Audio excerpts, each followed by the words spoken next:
good team like Mahomet Seymour. And Mount Zion has another pretty good player, too. He's got 30 D1 offers. Yeah, J.C. Anderson is a guy who could pretty much pick where he wants to go to college. Tight end, looking forward to seeing him tonight. Should be a lot of offense. Like you said, last week it was rainy and windy for the game against Mattoon, as we just heard from Adam. So it'll be interesting to see how this goes. Both teams again 3-2, and Mahomet Seymour hasn't lost a conference game in a while. 3 years. It's a long time. That's a long time, Sammy. Thanks, guys. Beautiful night for football, but it's time we dial in on our home team, and that's the Braves.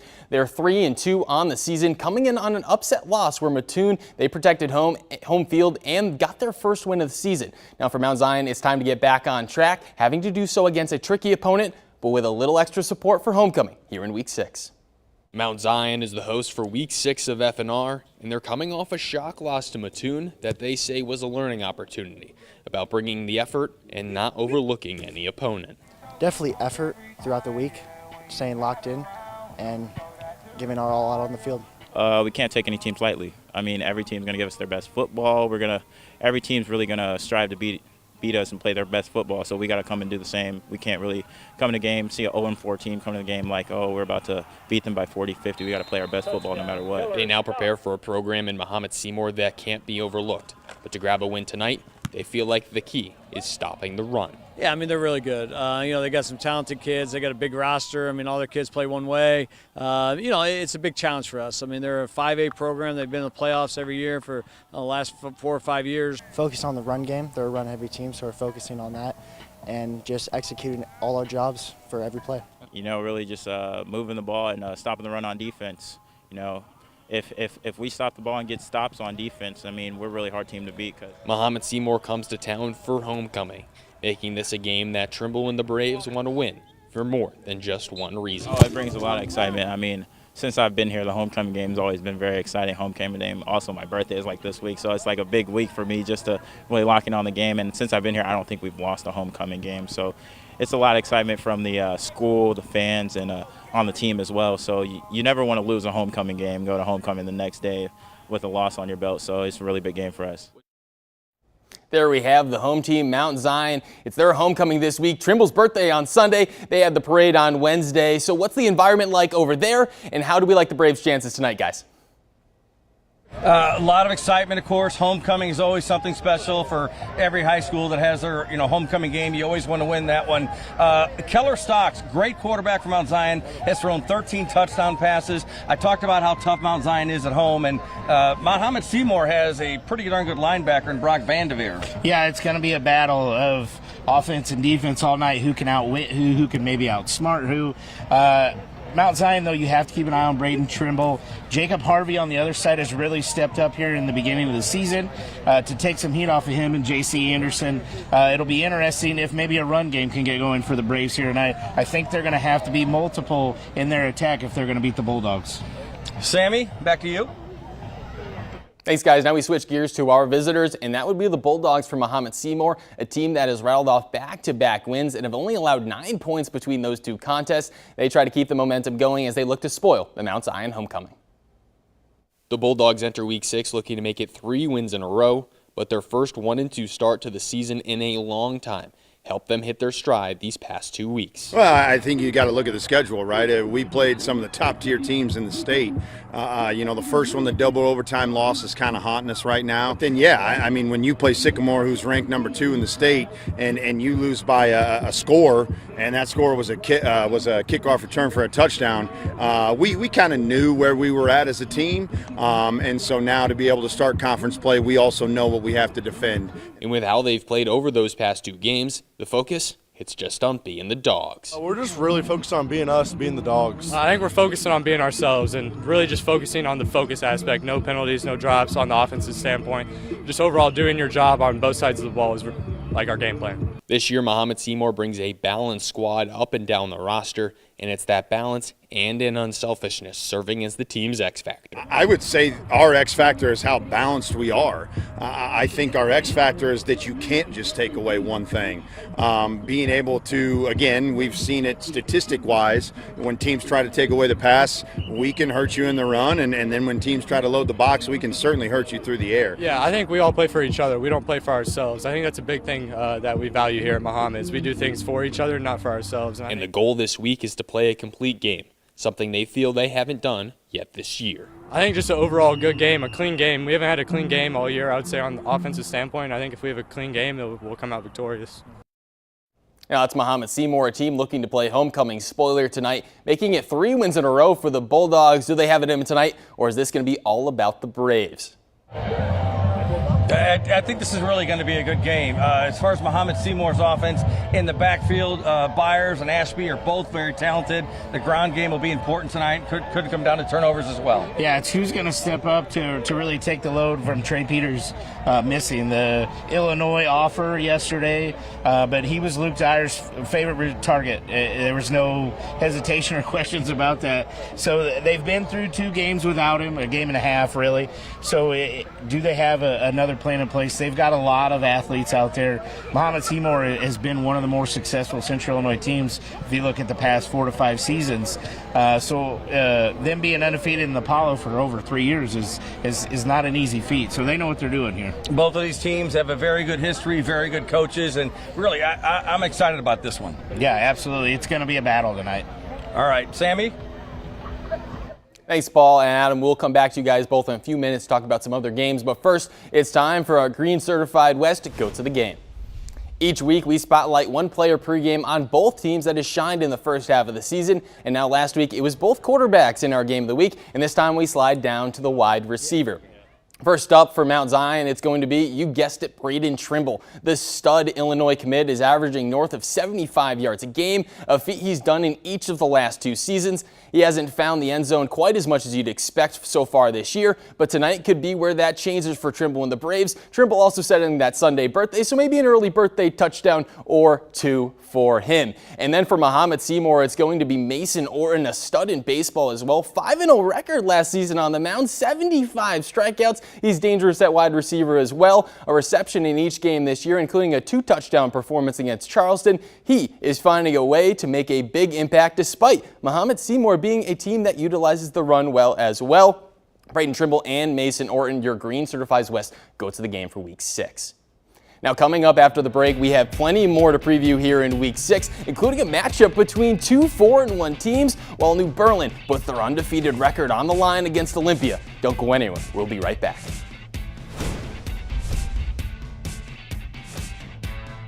At LLCU, we love football, and it's time to drive to the end zone. Come into LLCU, pick a football, and receive an auto loan rate discount anywhere from 0.25% to 2.00% off your loan rates. Get pre-approved or refinance and save. Promotion ends October 31st or while footballs last, so hurry in. Visit llcu.org for details. Land of Lincoln Credit Union. Bank on learning more. Rates and terms subject to credit. Federally insured by the NCUA. Sheet Metal Workers Local 218 represents more than 650 sheet metal workers and others across Central Illinois. And we're hiring. We offer the very best. Competitive hourly wages, a dedicated health and welfare fund for members, and an early retirement plan. We have openings that require no experience and opportunities for seasoned individuals. Sheet Metal Workers Local 218 is proud to represent the very best trade workers in Central Illinois. Start your future with us today. For more than 10 years, Roller Brothers has been the local window and siding team homeowners can count on. From all siding types to any windows or any doors. The Roller Brothers team handles every step from start to finish. No sales gimmicks, no commissioned salespeople, just quality workmanship backed by their 5-year no-hassle warranty. Kiss your draft goodbye when you call the siding guy. Roller Brothers Construction.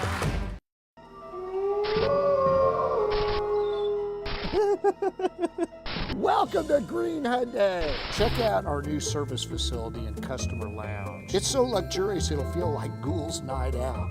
Green Hyundai has interest rates so low it's scary, like 1.99 at 60 months. Don't be haunted by high car payments. We're resurrecting low interest rates here at Green Hyundai, 601 Stanford Avenue. It's a no-brainer. For over 70 years, Brandt has been helping growers achieve better results. We bring the very best plant health and fertilizer solutions to the farm. Through research and innovation, we help growers implement new practices that improve the quality and abundance of food, fuel, and fiber around the world. Brandt, professional agriculture. Visit brandt.co for more information. Welcome back to the Green Hyundai Friday Night Rivals preview show. Well, welcome back to the Green Hyundai Friday Night Rivals pregame show. Mahomet Seymour and Mount Zion in our game of the week here in week 6, but there are plenty of other games that we have left to cover here. Less than 20 minutes now from kickoff, so let's bring Paul and Adam back. Guys, 2 games for us to get to here, a really fun slate across the board here in Central Illinois, but the first one I want to talk about is a home game for Olympia. The Pretzels, New Berlin, they're on the road tonight as they take on Olympia, coming off a dominant 35-0 shutout at Pittsfield, while the Spartans, they picked up their first loss of the season when they took on Williamsville. Tough one here tonight for Olympia. Paul and Adam, do you guys think they have enough to rebound, or will New Berlin keep that loss column clean? I'll tell you what, Olympia played obviously a very good Williamsville team last week, and they lost that one, as you said. New Berlin, I've been very impressed with them. I think that's going to be an outstanding game tonight. I'm on the pretzel train. I think Coach Dombacher's got those guys going in the right direction. I was kind of surprised by the score last week against Pittsfield. I thought that'd be a pretty tight matchup. They pretty much controlled that game the whole time. Olympia, unfortunately, is down to their third-string quarterback. They had 2 guys go down against Williamsville. I think that's going to make it tough for them tonight. I'm going to go with the Pretzels. The Pretzels are rolling. They're very confident. They bought into the offense, the system. It's working well. We saw them this season. They're really doing a good job. Yeah, Clark Nelson scored on the second play from scrimmage last week. Wouldn't be surprised if that happens again tonight. So I think that'll be a good game. I think the Pretzels might pull that one out, Sammy. I think we both agree. Yeah. Thanks, guys. I'm riding the pretzel train as well. But Springfield High, they're another team coming off their first loss of the year, 4-run record after a tough 5-point loss to Quincy Notre Dame. They now take on Jacksonville, who had that tough loss to SHG in week 3. But they've gotten their revenge against Springfield schools the last 2 weeks. It combined 116 points to just 14 in the last 2 weeks against Lanphier and Southeast. How do you think this one will shake out, guys?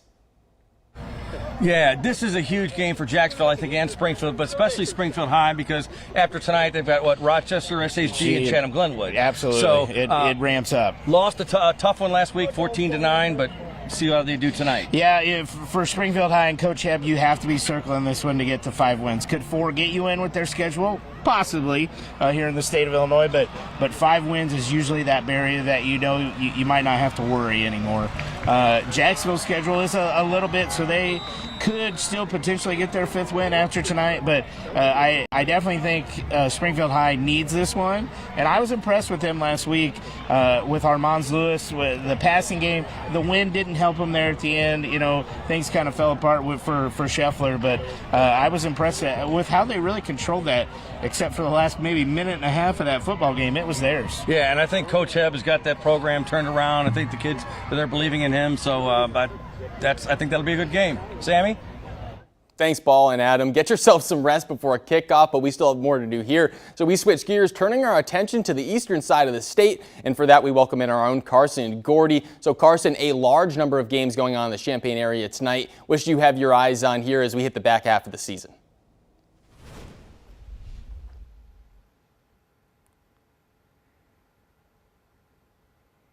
Hey, Sammy St. Jean. It's getting hot and spicy over in my territory as the playoff race is cooking. We got a handful of 3 to 4 win teams that are trying to book a postseason spot before it's too late. But it's going to get interesting because somebody's got to lose. And starting off, we got Danville making the road trip to take on the Champaign Central Maroons. On Monday, I met with Central players and the head coach, and they know the beginning of the season was bad. They started 0-3, and they lost their quarterback to a season-ending injury. But the Maroons are just getting better. They won their last 2 games, and so far the defense has only allowed 14 points in the last 2 games, and they want to continue to play nasty and let quarterback Mark Johnson continue to get more comfortable with the offense. And the Danville Vikings come into the matchup desperate for a victory. They're only 1-4, and their only victory was over the winless Urbana Tigers. A loss would make it almost certain that the playoff hopes would disappear for the program this year. And we got another local game as the Champaign Centennial Chargers are making the quick road trip to take on the Urbana Tigers. Centennial is coming off a tough 28-21 home loss to Peoria Notre Dame. The Irish did a decent job of containing dual threat quarterback Kellen Davis.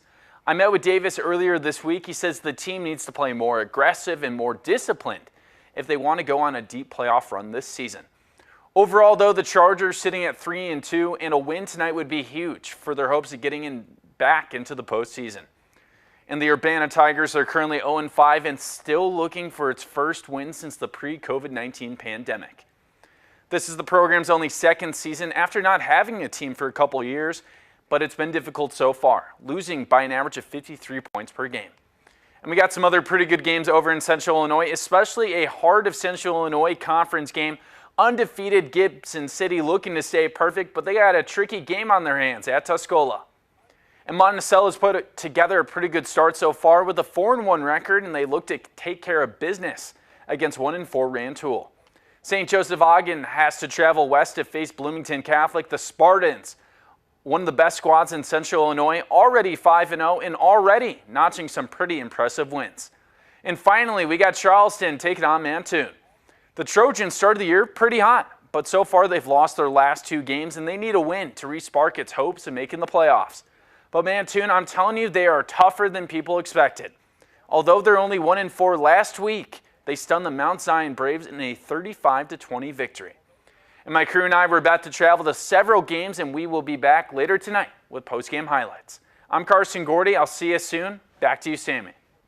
Thanks, Carson, and don't forget, we'll have all the highlights from tonight's games coming up in our CEFCU Friday Night Rivals recap show. The recap show kicks off at 10:15 over on News Channel 20, and I'll be breaking down the action from the gridiron with Carson Gordy. Again, that's tonight at 10:15.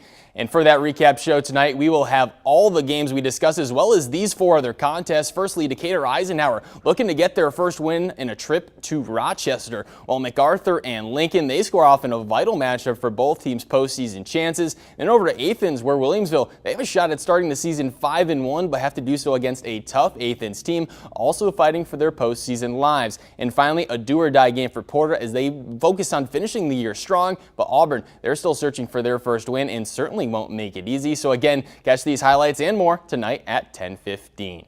And after the break, we will check in with the rest of our Friday Night Rivals team. That includes a check-in with our own Spencer Davis. You don't want to miss it. We'll be right back.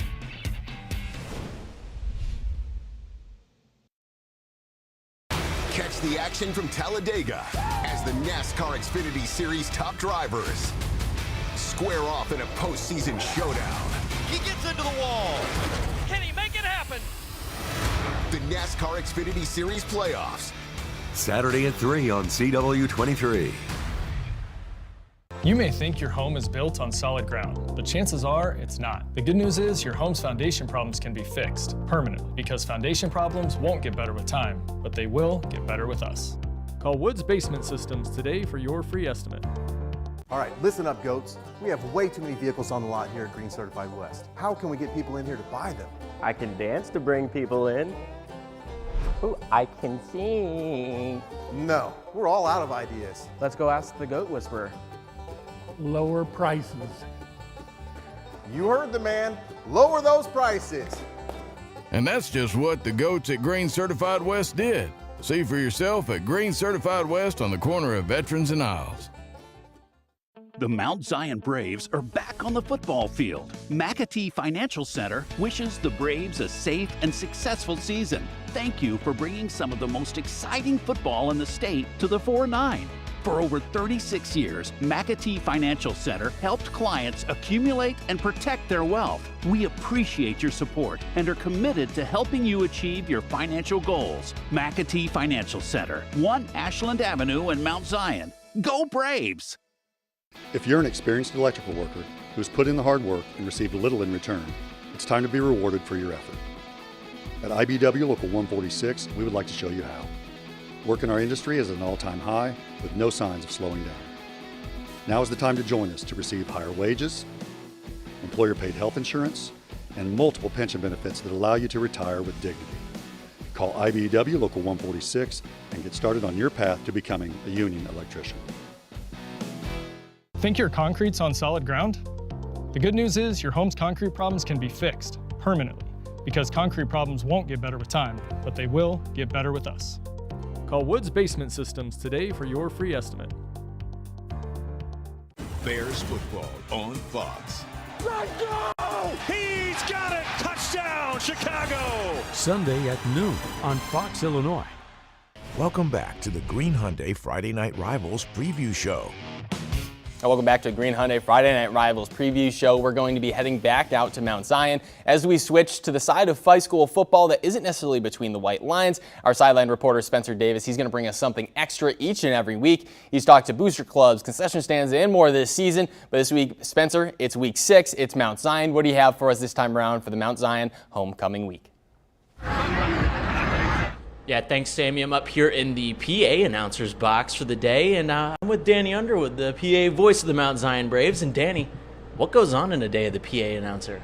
Well, a lot of it's preparation. I'm always here super early, and I get the sheets, I get the times that everything's going to be going on, I get the band announcements, I get any sponsor announcements. Once they get all that to me, and I go over it before the game, and then I'll get the roster, and I'll usually go over to the coach or maybe one of the players that are on the bench, a manager or whoever, and go through the names.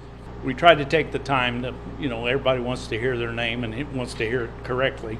The timing of, trying to correlate the pregame music with the coaches when they come out on the field, and plus trying to get the timing right when the band comes down and gets on, and then when the pom-pom girls come on at halftime. Most of the time it works out all right, but every once in a while we'll have a surprise. This is my 29th year total. I think this is like my 144th ball game total, counting playoff games. We still make mistakes. I'm sure you know that on TV, that everything doesn't go perfect. So, Hey, Sammy, back up to you.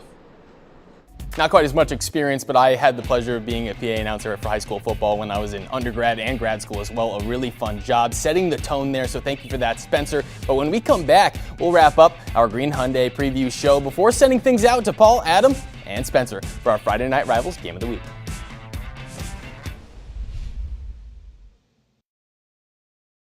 Summer may be winding down, but don't store your golf clubs away just yet. Autumn Greens rates have begun in Decatur, home to 2 unique CDGA member courses, Hickory Point and Red Tail Run. For a limited time, play a round of 18 holes plus a cart for just $36. Hurry to play at our rates so great you can play both courses. Visit your friendly Park District pros for lessons, club fitting, or to book your tee time. Golf Decatur with limited time Autumn Greens rates, powered by the Decatur Park District. I'm Jason Brown. I've been a member of DECU for 14 years. Sounds goofy, but reliability, I always know they're going to take care of me. When I think of Earth Mover Credit Union, I think of reliability. Passion Community Church invites you to live and love like Jesus. Whether through music, prayer, or preaching, you'll find God's Word at the center of our gatherings. Passion has thriving children and student ministries, as well as adult small group opportunities throughout the week. No matter your age or season of life, there's a place for you. Learn more at passioncc.com or give us a call at 217-864-3300. Go Braves! Hi, I'm Jim Kroll, General Manager at S&K Buick GMC. As you've come to know, S&K tries to help our community as much as we can wherever there's a need. So this round, we'll be donating $100 for every vehicle sold to the Family Guidance Center. Family Guidance Center provides substance abuse assistance to those in need through their many programs. If you're in need, please go to www.fgcinc.org. We are S&K Buick GMC. Sheet Metal Workers Local 218 represents more than 650 sheet metal workers and others across central Illinois. And we're hiring. We offer the very best. competitive hourly wages, a dedicated health and welfare fund for members, and an early retirement plan. We have openings that require no experience and opportunities for seasoned individuals. Sheet Metal Workers Local 218 is proud to represent the very best trade workers in Central Illinois. Start your future with us today. Welcome, everybody. It's Throwbacks with Matt Leinart and Jerry Ferrar. And it is glorious. It is a glorious hour. You just rocked my whole world. I don't even know if I could complete the show, to be honest. We had to start off with a bang, man. This is Throwbacks. Let's go. Welcome back to the Green Hyundai Friday Night Rivals preview show.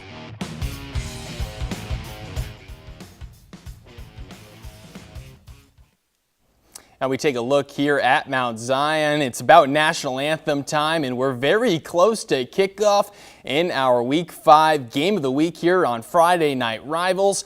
Beautiful night here. Fortunately not dealing with the rain we had in the morning, and fortunately not dealing with the wind that we had last week. Some beautiful fall football weather to open up the month of October. And again, our game of the week there, Mahomet Seymour taking on Mount Zion. That is certain to be an excellent contest.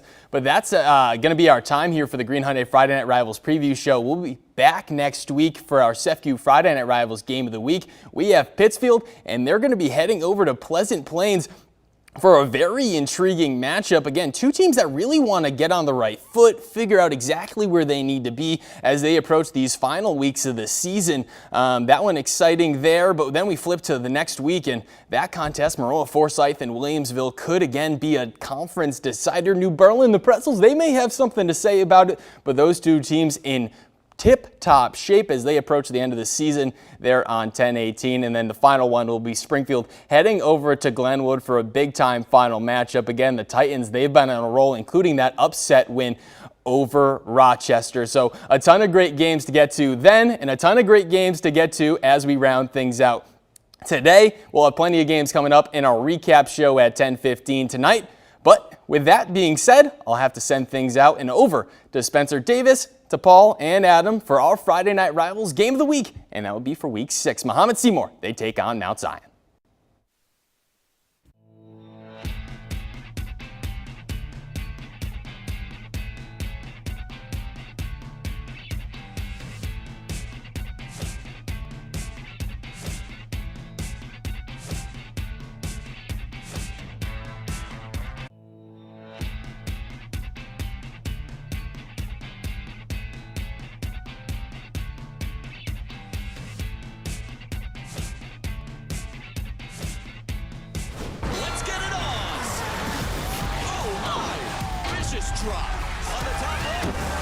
Saturdays at 2 on CW23. Trying to figure out 5th grade math is hard enough without having to deal with a nightmare in the kitchen. Or even worse, flooding problems that can cause major damage. Corroded pipes and worn out linings can wreak havoc. Thankfully, one call to Matex makes fixing your plumbing problems quick and easy. With Matex, you'll get 5-star service that thousands have counted on for 30 years, so you can get back to what matters most. Call or visit MatexService.com and experience the Matex difference. Roller Brothers Construction. For more than 10 years, Roller Brothers has been the local window and siding team homeowners can count on. From all siding types to any windows or any doors. The Roller Brothers team handles every step from start to finish. No sales gimmicks, no commissioned salespeople, just quality workmanship backed by their 5-year no-hassle warranty. Kiss your draft goodbye when you call the siding guy. Roller Brothers Construction. Passion Community Church invites you to live and love like Jesus. Whether through music, prayer, or preaching, you'll find God's Word at the center of our gatherings. Passion has thriving children and student ministries, as well as adult small group opportunities throughout the week. No matter your age or season of life, there's a place for you. Learn more at PassionCC.com or give us a call at 217-864-3300. Go Braves!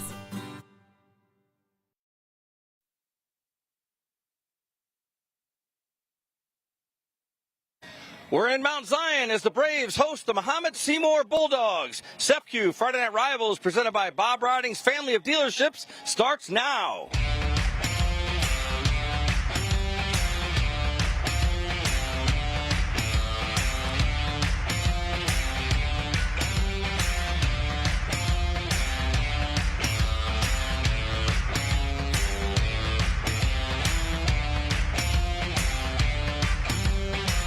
watching CEFCU Friday Night Rivals, presented by Bob Riding's family of dealerships.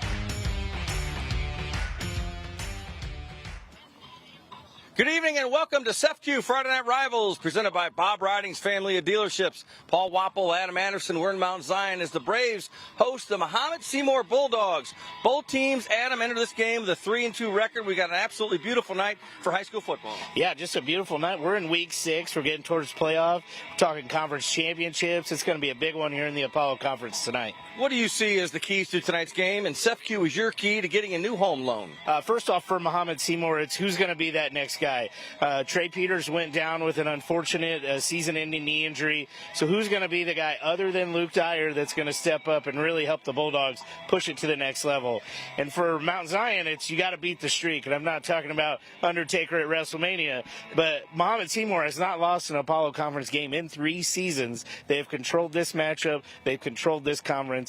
But Mount Zion has the guys to derail them. Maybe they can get it done tonight. And Mount Zion has won 8 straight at home. They want to keep that streak alive. Right now, we're going to check in with the third broadcast member of the team, Spencer Davis, who has tonight's field conditions brought to you by Brandt Professional Agriculture. Spencer? Yeah, thanks, guys. It's a beautiful day down here on the field, and the turf well kept. Don't have to worry about any sort of slip and slide out here from earlier in the day with all the rain. It's going to be an ideal day for football. We can't wait to get into it. Back up to you. Thanks, Spencer. We'll be back with the CEFCU Friday Night Rivals kickoff from Mount Zion in just a minute. Catch the action from Talladega as the NASCAR Xfinity Series top drivers square off in a postseason showdown. He gets into the wall. Can he make it happen? The NASCAR Xfinity Series playoffs. Saturday at 3 on CW23.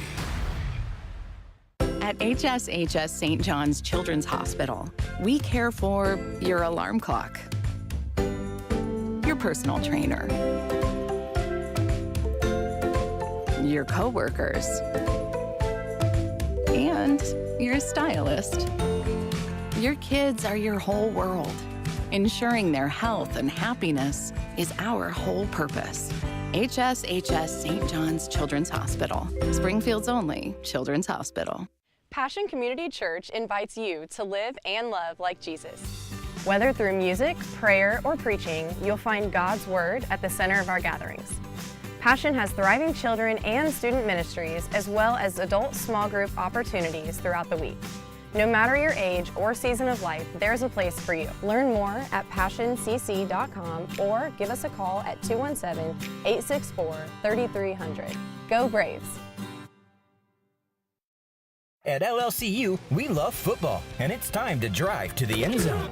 Come into LLCU, pick a football, and receive an auto loan rate discount anywhere from 0.25% to 2.00% off your loan rates.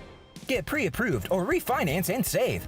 Promotion ends October 31st or while footballs last, so hurry in. Visit llcu.org for details. Land of Lincoln Credit Union. Bank on learning more. Rates and terms subject to credit. Federally insured by the NCUA. Watch Inside the NFL. Let's go! Here on the CW. Inside the NFL. Tonight after Friday Night Rivals on CW23. You're watching CEFCU Friday Night Rivals, presented by Bob Riding's family of dealerships. Paul Wapple, Adam Anderson, Spencer Davis, our sideline reporter tonight, and the entire CEFCU Friday Night Rivals crew. We are in Mount Zion, ready for the opening kickoff between the host Mount Zion Braves and the visiting Mahomet Seymour Bulldogs. Just a big-time Apollo Conference matchup. Beautiful night. I mean, it is week 6. We're early October. You could get away with shorts and maybe a long-sleeve shirt tonight. It's just unbelievable weather. And first time we've had Mahomet Seymour on CEFCU Friday Night Rivals. Yep, they're a first-timer. Haven't been back to Mount Zion. We've had them at Taylorville, but haven't been over here since maybe 2018, 2019. So it's been a while. It's glad to be back. This is a beautiful facility and complex they have. And I tell you what, they've got a great crowd, the Mount Zion Braves do tonight. Mahomet Seymour brought a lot of folks as well, but at Mount Zion bleachers, they are packed. A lot of pink for Breast Cancer Awareness Month. And it's homecoming night, too. It's going to be a good one. We talked about it on the preview show. Mount Zion, tough to beat here. They've won 8 in a row. at home dating back to last season, and Mahomet Seymour, though, has had their number the last few years. Yeah, Mahomet Seymour, they're the kings of the Apollo Conference until someone takes that crown from them. Have not lost an Apollo Conference matchup since 2021. And we're going to see some very, very talented players tonight. We talked about the previous show, 2 outstanding quarterbacks, but some outstanding tight end and receiver. Yeah, J.C. Anderson from Mount Zion has over 30 Division I offers. He'll be able to pick probably where he wants to go to school. Braden Trimble is going to the University of Illinois. And then over on Mahomet Seymour, Luke Dyer is probably a low Division I quarterback. Trey Peters, the receiver, who unfortunately we won't get to watch here tonight because of a knee injury, just got an Illinois offer yesterday. So you'll see why, if you haven't seen these players before, you'll see why they either have accepted a D1 offer or getting one or expecting one. So Luke Dyer, quarterback for the Bulldogs of Mahomet Seymour, went over 1,000 yards in week 3, Paul. For some guys, that is a full season of games. And the Braves will kick off here to start this game. Gabe Schumacher will do the honors for the home team tonight. And we are set and are underway. And that's a Bridge Care Suites kickoff. Pretty deep one. And he just takes a knee, and Mahomet Seymour will start 1st and 10 from their own 20-yard line. See how the Bulldogs kind of start. The weather affected everybody last week. I expect to see a fair amount of passing game here from both teams. I do think the winner of tonight's ball game will be the team that can run the ball the best. Both teams 3-2. And this will be a good one. So 1st and 10 from the 20. Dyer from the gun. High snap, hands it off. Hammerschmidt around the right side, got some room. Good pickup to about the 27-yard line. So Gavin Hammerschmidt, the 6'1", 185-pound senior, with the first carry. Yeah, Hammerschmidt, usually a receiver. They'll move him around a little bit, get him in the backfield, try to get him in space. He's a heck of an athlete, and I think he's somebody who could step up for that voided gap by Trey Peters. Trips left now for Mahomet Seymour on 2nd down. After the big gain on 1st down. Dyer takes his time. Make sure everybody's set. Has it, looks to throw, looks left. Now in trouble. Hit, still on his feet, and now he's brought down at the 20-yard line. So a big loss. Nice sack there for the Braves. Yeah, great way to get pressure up front by Mount Zion. He did have some guys open break late, but just that early pressure right there where he had to step up and bring the ball down, that's huge for Mount Zion if they can do that all night. So after 2nd and short, it is now 3rd and long for the Bulldogs. Dyer looking, has time rolling, throws it, incomplete. And it'll be 4th down and a punt situation for Mahomet Seymour. If you're a Mount Zion Braves fan, you have to be happy on how this possession played out.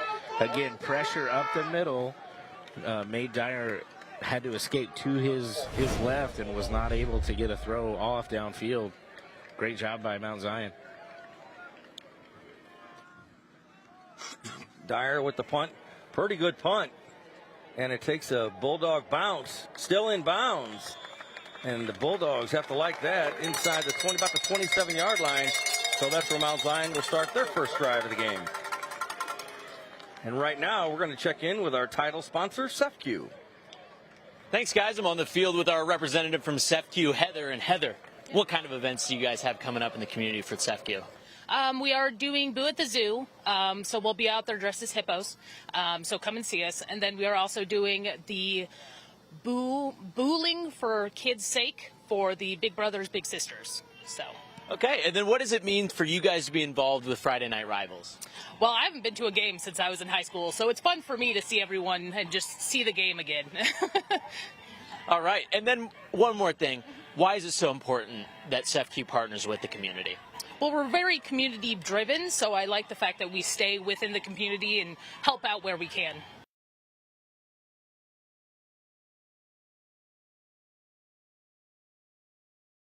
False On the start. offense, repeat, first down. Okay. And 15 now for Mount Zion. Keller Stock, 6'3", 200-pound junior is the quarterback. You want to keep an eye out at home for number 11, Braden Trimble. You're going to see him in the backfield. You're going to see him split out wide in the slot. They're going to move him all over the field. They have to find creative ways to get him the football as much as possible. And 18, J.C. Anderson. Let's see, now in trouble, trying to get rid of it, and just throws it out of bounds. Wise move there for Stocks because he was pressured. Yeah, again, heavy pressure up front. Just really didn't have enough time for Stocks there to get anything going. He had heavy pressure in his face. Didn't catch what number that was that came in, but great job by the Bulldogs to really make him uncomfortable from the snap. So 2nd and 15 for Mount Zion, their first possession of the game. No score.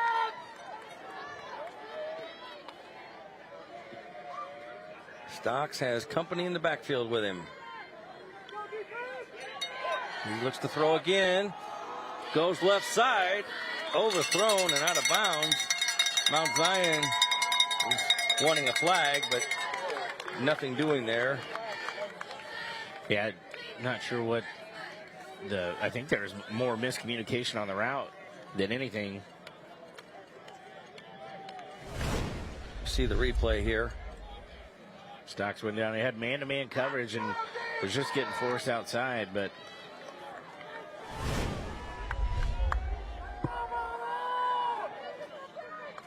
3rd and 15 now. Back to throw again. Complete. And J.C. Anderson, 6'7", 235 pounds. Yeah, just a simple screen pass to him, but unfortunately for Mount Zion, the Mahomet Seymour read that pretty well. Take a look here, screen pass. Got one good block, but just could not shake him off right there. Great job by number 5 for the Bulldogs. It was Cade Harrell. So only got a couple on the play. 4th and 13 now for Mount Zion. Punt formation for the Braves. Braden Trimble. Left-footed punter. You don't see that every day No, either. you do not. And out of bounds the 43-yard line. So good field position this time for Mahomet Seymour. Yeah, excellent field position. Not 47, a great, yes. not a great kick by Trimble, but their defense was up to the task on that first drive. We'll see what kind of adjustments Coach Adkins has made here with his guys for this second offensive series for the Bulldogs. Ball at the 47. For Dyer. There's the handoff. Yeah. Maybe gets back to the line of scrimmage. Cade Ashby, the 5'9", 195-pound junior with the carry. Yeah, again, the run game, after watching film for both these teams, the run game, I think, is going to be important here tonight. Johnny Jordan just shot through the gap right there and made a great tackle to really get Ashby down before he could get going. It's like they gave him a yard. So 2nd and 9 for the Bulldogs. Dyer looking, got a man open, hits him, he's going, he might go all the way, he's in for the end zone, touchdown, Gavin Hammersmith. And that's a 53-yard touchdown and an Abraham Lincoln Capital Airport touchdown. Great focus and catch there by Hammersmith. He knew he was going to take a hit. You know, number 12, Will Moore from Mount Zion came in right as that ball got there. I thought maybe he could make a play on the ball, but tried to go with the hit. Did not wrap up. Hammersmith was able to get loose and into the end zone.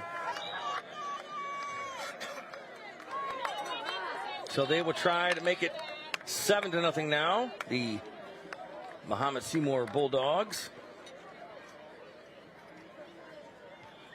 And the kick is up, and it is good. Jackson Davis with the extra point. So we'll take a break. Back with more SEPU Friday Night Rivals from Mount Zion in just a minute.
Welcome back to Step Q Friday Night Rivals, presented by Bob Riding's family of dealerships. 7-0. Mahomet Seymour has taken the lead here in the first quarter against the Mount Zion Braves, and a 53-yard touchdown pass. A good move by the quarterback Dyer, and a good catch there, and move after the catch. Yeah, absolutely. Hammerschmidt took a hit as he caught that football. I think he knew it was coming, was able to keep his feet, and then just broke away from the pack after that.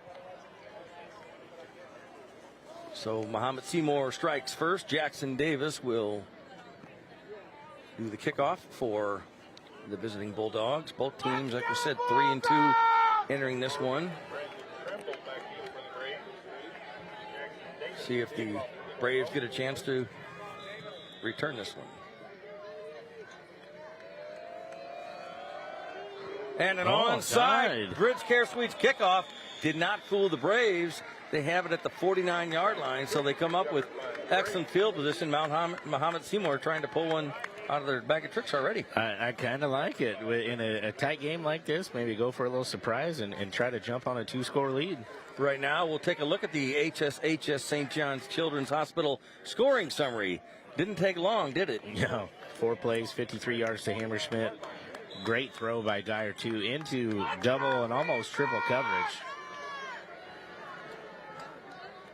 The Braves 1st and 10 from their 49-yard line. Stocks at quarterback.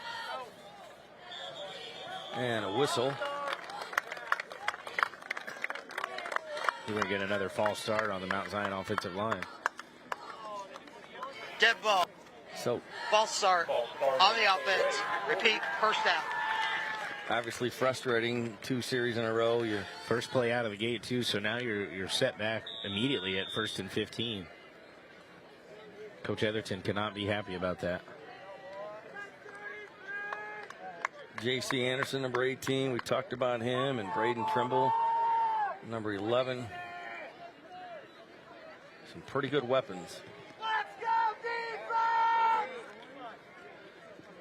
Stocks has Harvey and Trimble next to him, and then keeps it, throws. Incomplete drop. Is it a pass? It is a pass. Yeah, it's a forward pass. Just want to make sure Harvey, the intended receiver, just couldn't connect, so 2nd and long now. Yeah, Mount Zion just needs to take a deep breath. Relax. They're kind of pressing right now. They're trying to do too much, too fast, too soon. Let's take a deep breath. We're only at 8:42 left in the first quarter. A lot of football game left to play. It's going to be a tight one. Mahomet Seymour is a very good, very well coached football team. You just got to trust what you've been working on all week. So now Trimble takes the snap, looking for room, left side, has some. Gets back to maybe the original line of scrimmage, the 49-yard line, so Mount Zion trying a little. Yeah, and I'm not surprised. Braden Trimble's a guy that you have to think of creative ways to get him in the football. You can't just split him out at receiver anymore. I think everybody in the state knows what he can do. Obviously, Illinois does, which is where he'll be next fall. 3rd and 11 now for Stocks and the Braves. And somebody jumped. I think Mount Zion's going to get 5 yards back here. Dead ball. Encroachment. Gets the defense. Repeat, 3rd down. So that helps you, obviously. 5 yards makes it 3rd and manageable now as the Braves move into Bulldog territory. Empty backfield for Stocks. Looks to throw, steps up, looking for room. Gets to the 47-yard line, but make it the 44, but yeah, not much doing up front. Just Mahomet Seymour looked like they came with a little bit of a blitz, and Stocks just was not comfortable right out of the gate and had to pull that ball down and get what he can. So it looks like not even a second thought about punting or not. Their Braves are in punt formation. Have to keep, when your punter is Braden Trimble, you do have to keep an eye on him. That's a great point. Low snap. What did you say, Adam Anderson? Yep, there it is, the fake. Is he going to get enough? No. Ball's loose. think he's going to be down. Either Doesn't matter way, anyways. Mahomet Seymour ball. Yeah. So they pull off the fake punt, but not enough for the first down. How about that? Not a terrible idea from Mount Zion. You're again in no man's land. Do you want to play a little field control battle here this early, or do you want to try to see if you can catch him off guard? With an athlete like Braden Trimble, I'm not upset by the decision to try to pull that one off. You've got J.C. Anderson. Why not? Yep. So Mahomet Seymour now, 1st and 10.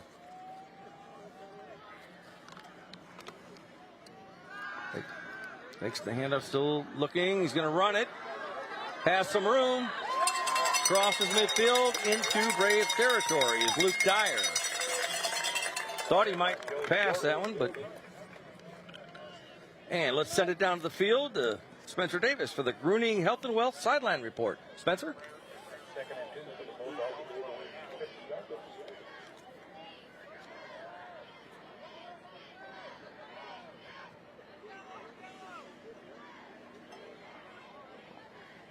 Kind of settle into these games. But for now, back up to you guys.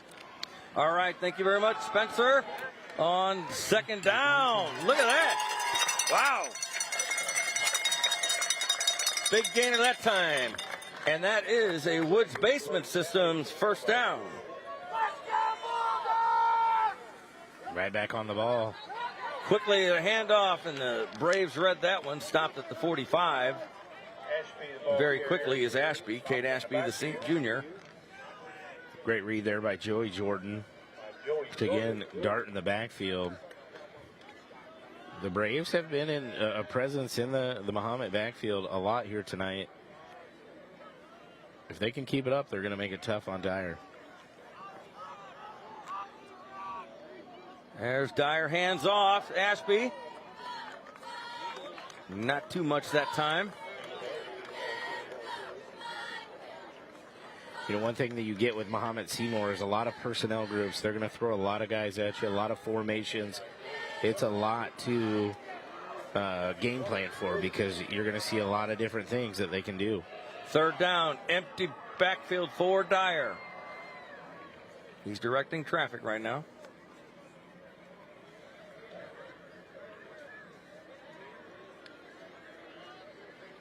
.5:11 to go here in the 1st quarter. Back to throw. Short pass, complete to Hammerschmidt. He has the only score of the night so far, and looks like he's going to have the 1st down. And that is a Woods Basement Systems 1st down. Just Woods a simple Basement System, our 1st down sponsor this season. Thank you. Just a simple screen pass there to Hammerschmidt. Didn't need to do enough and had a bunch of blockers out in front of him. 1st and 10 now from the 33. Mahomet Seymour with the ball. They have the lead as well. Ashby is next to Dyer. Ashby gets it, cuts back right. Got some good blockers, has some room. Ball's loose. Ball's loose. Mount Zion loses it. Let's see. I think Still Mount moving Zion, no. Mount Zion did get it. They Okay. got it. Mount Zion. How about that? We'll see who got it. Big turnover for That's a huge turnover. the Braves. Mahomet Seymour was driving down the field. Ashby had it pretty close to a 1st down run here, and right there it just pops loose. And then it comes loose.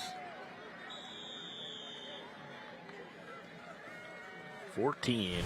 And they've got it on Calvin Becker. Mount Zion has it on their own 38-yard line. Trailing 7-0. See if they can take advantage of the turnover. High snap. Hand off to Trimble. Cuts left. Still on his feet. Some hard-earned yards there. To about the 43-yard line. It's the first time, though, they've had a positive play on 1st down tonight. And that is their longest run of the night so far, too.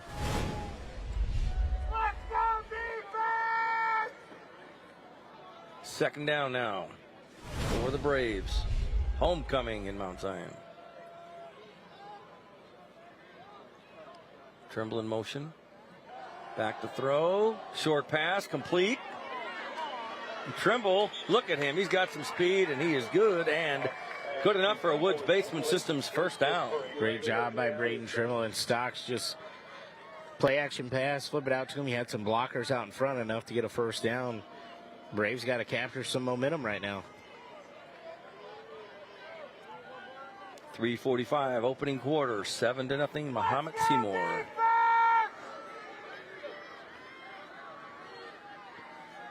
Ball on the 46 of Mahomet Seymour. Harvey was in motion there, back to throw, complete to Harvey, to the 45. Ball is loose, or did I hear a whistle? Let's see. I heard a whistle. Mahomet Seymour says they have it, but I think heard they a whistle. I think they whistled it down before that ball came out. That was very, very close. Oof. Here's the replay. Just a short little screen pass there. Yeah, that ball popped out before. Kind of got away with one there. Back to throw. Stocks. Got his man. The 37-yard line. Jacob Harvey goes to Harvey again. Harvey's been Stocks' guy since Trimble was slowed up pretty much the first 4 games of the year. He really wasn't 100%. And he played against Taylorville at about 85, and then last week with the weather, he kind of Trimble struggled as well. So his first game fully 100% since week 1. Stocks, empty backfield on 3rd down. Keeps it himself. That's goes J.C. up the Anderson. middle. Oh, check that. Yes, it is. J.C. Anderson, number 18, not 8. Sorry about that.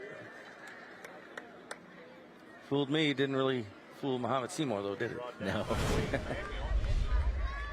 Take a look at Anderson. He's a very, very big person to keep an eye on.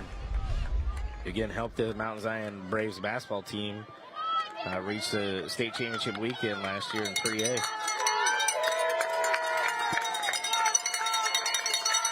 Mahomet Seymour fans want the defensive stop here. Empty backfield.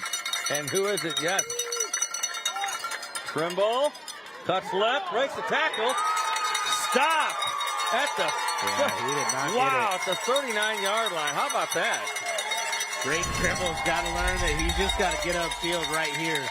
You can make one move, but you can't make 2. Oh, great tackle by the Bulldogs.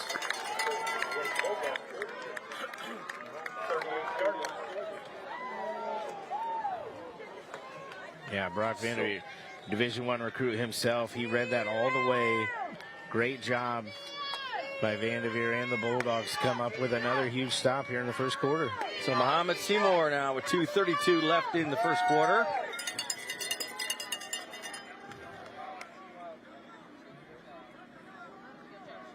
Fakes the pitch to Ashby. Dyer goes across the middle. Got his man in stride. Down the right sideline. Inside the Roller Brothers Construction red zone, and the big catch there. Wow. By number 81 from Mount Zion. Ray Long, 6'3", 225-pound senior. Just a play action pass, and he was able to sneak by the defense. And that's Woods Basement Systems first down, as well as being in the Roller Brothers Construction red zone. And there's Ashby on first down, pounding his way too close to the 5-yard line. You can tell Mount Zion's game plan is after big plays, they're going to get right back on the ball and try to come at the Braves to catch them off guard. And Ashby is rock solid, 195, 5'9". Yeah, he's a big back there. So 2nd and goal from the 5. Mahomet Seymour quickly up to the line, under center. Hand off and got some room. And it's going to be down to the 1. Close. Down to the 1.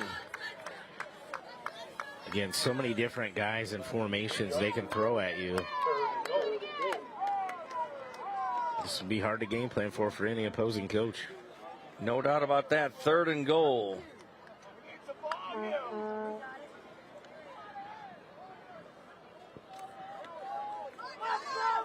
On 3rd and goal. Up the middle. And touchdown, Ashby. Kate Ashby. And that's a Abraham Lincoln Capital Airport touchdown. Great run there by Ashby. He was the first back behind Dyer. And I'm not sure Mount Zion even knew he had the football. So 13-0. Mahomet Seymour to attempt the extra point. Try to make it 14. Jackson Davis to attempt the extra point. Good snap. A lot of leg on that one, and it is straight through. 14-0. Mahomet Seymour leads the Mount Zion Braves. Here, we'll take a timeout. Back with more SEPU Friday Night Rivals in just a minute.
Welcome back to SEPU Friday Night Rivals, presented by Bob Riding's family of dealerships. Paul Wapple, Adam Anderson, Spencer Davis. The SEPU Friday Night Rivals crew here in Mount Zion. The Mahomet Seymour Bulldogs are spoiling homecoming, at least early on here, 14-0 after their second touchdown of the first quarter. Yeah, last two drives over 50 yards resulted in 2 touchdowns and really spurred by one big play on both drives. And Jackson Davis kicks it, and it's out of bounds. Its flag goes up, and that's a Bridge Care Suites kickoff for Mahomet Seymour.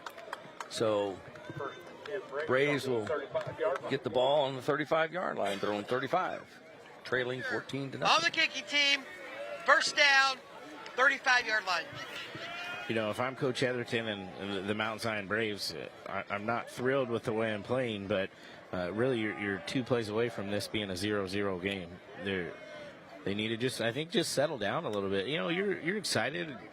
You know, CW, homecoming, there's a lot going on. And we'll take a look at the HSHS St. John's Children's Hospital scoring summary. 4 plays, 62 yards, kept by the Ashby 2-yard touchdown run. That's what made it 14-0. Oh, Mount Zion's going to make Mahomet re-kick. Oh, okay. You don't see that a lot. No, you don't.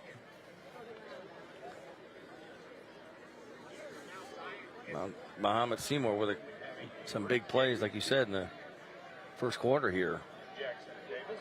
Still got a minute to go. Yeah, they've been right there. Mount Zion has to make plays and make this game potentially go the other way. Just haven't capitalized just yet. So the Braves could get a good kickoff return here. We'll see how Davis does on the re-kick.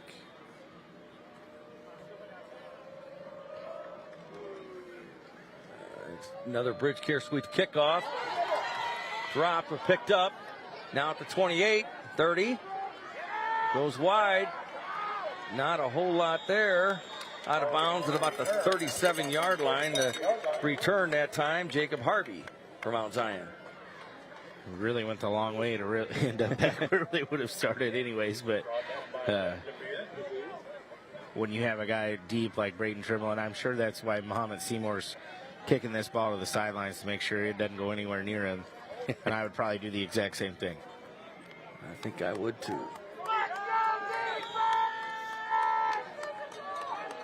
First and 10, Mount Zion.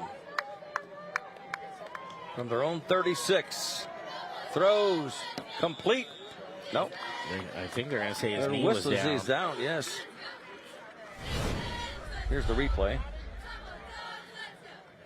Yeah, his knee's clearly down when he catches that football. That's number 1, Jacob Franny. But a 5-yard gain there on first down. So 2nd and 5 for the Braves.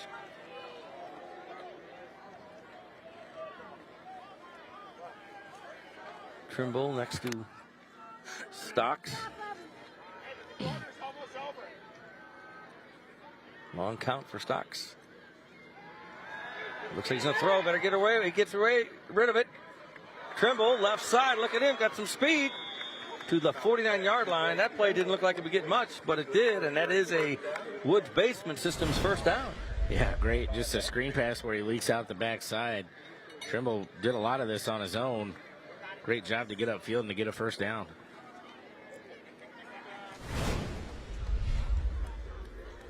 So 1st and 10 from the 48-yard line, and that's going to be the end of the quarter. So after one quarter, 14-0, Mahomet Seymour from Mount Zion. We'll take a break. Back with more from Mount Zion in just a minute. First quarter for Bulldogs 14, Braves 0.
Welcome back to SEPQ Friday Night Rivals, presented by Bob Riding's family of dealerships.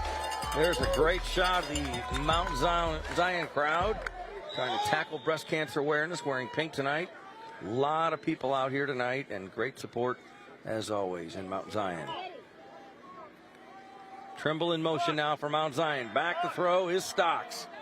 Hands it, gets it to the big guy, J.C. Anderson. But Mahomet Seymour, there's a pile of players from both teams there at midfield. Yeah, you know what I've been impressed with Mahomet Seymour's defensive strategy is anywhere J.C. Anderson goes, there is a guy right in his face no matter what. They're not going to let him beat them. So they're going to put a guy on him. He's going to tail him wherever he goes. It's going to be like his shadow here tonight, and they've done a really good job. Even right there, him getting 3 yards is that's a win, right? That's a win if you're yeah. Mahomet Seymour. Kind of like the box and one, basketball, right? Cover him. 2nd and 8 now for the Braves. Stocks has plenty of time all day, going deep. Got a man covered in. That's going to be pass interference. And that's going to be pass interference. Everybody saw that, I think. But honestly, if I'm Coach Atkins and Mahomet Seymour, I'm not upset by that. I'll take 15 yards over a potential touchdown right there. I agree with you on that as well. And here's the call. Defensive pass interference. Gets to Mahomet. 15 yards. First down. So that is a Brant Professional Agriculture first down. Brant, one of our first down sponsors this season on SEPQ Friday Night Rivals. You There know, you see it. a lot of high school coaches might not admit to it, but it is taught to your guy, hey, if you think you're going to get beat, just pull him to the ground. I'd rather give up 15 yards than 6 points. And that certainly could have been the case there. Could have been 6, like you said. Stocks has Trimble to his right. Trimble cuts back. That's the tackle. Not Mount Zion run game, I really think, has to get going to help loosen up this pass defense for the Bulldogs.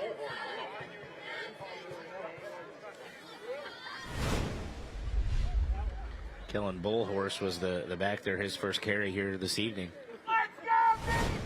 so. 2nd and 7 now for the Braves. Stocks. Plenty of time now. He's going to run it. Great coverage across the field. And he's got some room. Goes out of bounds. He had a lot of time, but then couldn't find anybody, so it goes out of bounds. He would get to with a good gain there, and that's. It's going to be about what? No, he's going to be about. They're going to mark him about a yard short where he ran out of bounds. We'll give it short. Okay. But great coverage by Mahomet Seymour. There was literally nowhere to go with that football. Stocks made a great decision just to tuck it and almost get a first down here, put him in a 3rd and short. Empty backfield. Stocks back to throw. Blitz is coming. Running for his life. It's complete. And that is a Brant Professor Agriculture first down, and called his name just a couple of minutes ago. He's back in on it once again is number 21, Kellen Bullhorst. Yeah, Bullhorst just cut his route off, came back to the quarterback. He just got to get upfield right there. He did a little too much back and forth. Could have got maybe 2-3 more yards. So 1st and 10 from the 16. So Bullhorst, only a sophomore here for the Braves. The Braves inside the Roller Brothers Construction red zone tonight, right now. Looking to throw. Stocks has a lot of time. Fires across the middle. Complete to the big guy. Still on his feet. And the ball came loose. Mahomet got it. Oh, my goodness. J.C. Anderson had it. The big guy. And Mahomet Seymour comes up with the ball. How about that, Adam Anderson? You know, J.C. Anderson, you can't fault him for fighting for 2, 3, 4 extra yards. But as he was trying to go down, the Bulldogs did a great thing and ripped that ball out right there. Coach Etherton's going to argue that his forward progress had been stopped, but if you watch it right here, he keeps fighting, and then he's still on his feet, and that's when that ball comes loose. Just stripped it from him. It's a huge play for Mahomet Seymour. We're going to keep an eye out for something. We'll let you know what it is in a second because of the turnover. We'll fill you in on that in a second. Teasing it. 14-0 first down from the 4. Flag goes up. I think you're going to get a false start. This is going to be half the distance. It's pretty quiet here. I think that crowd is stunned with that play. We got an equipment malfunction. An equipment malfunction, so they sent Dyer off to the sideline. This is a intense moment to send in your backup quarterback, Mason Orton. Braden Garrett got the turnover. And yeah, let's see. Ryan Pruitt at quarterback, and nothing there. Mount Zion's right there.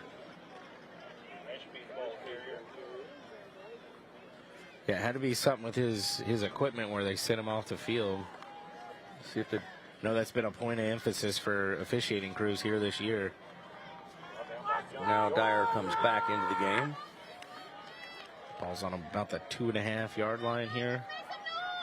Full house backfield for the Bulldogs. 2nd and 11. They get some room there. Look at that. Look at him go. That's a first down and then some. Still going out to the 24-yard line. How about that run? Number 2. Brock Vanderveer. Yeah. Vanderveer, he is tough. The linebacker coming in, playing a little running back here for the Bulldogs in a heavy backfield set. Just a simple counter play and had some room up front and did the rest himself. And that's a Brant Professional Agriculture first down for Mahomet Seymour. Coach Heatherton still talking to the officiating crew about that fumble by J.C. Anderson. Not happy with that forward progress, or that if he was down right there. He must have got a timeout here by one. You got a player down. Player down. Okay, I didn't see that.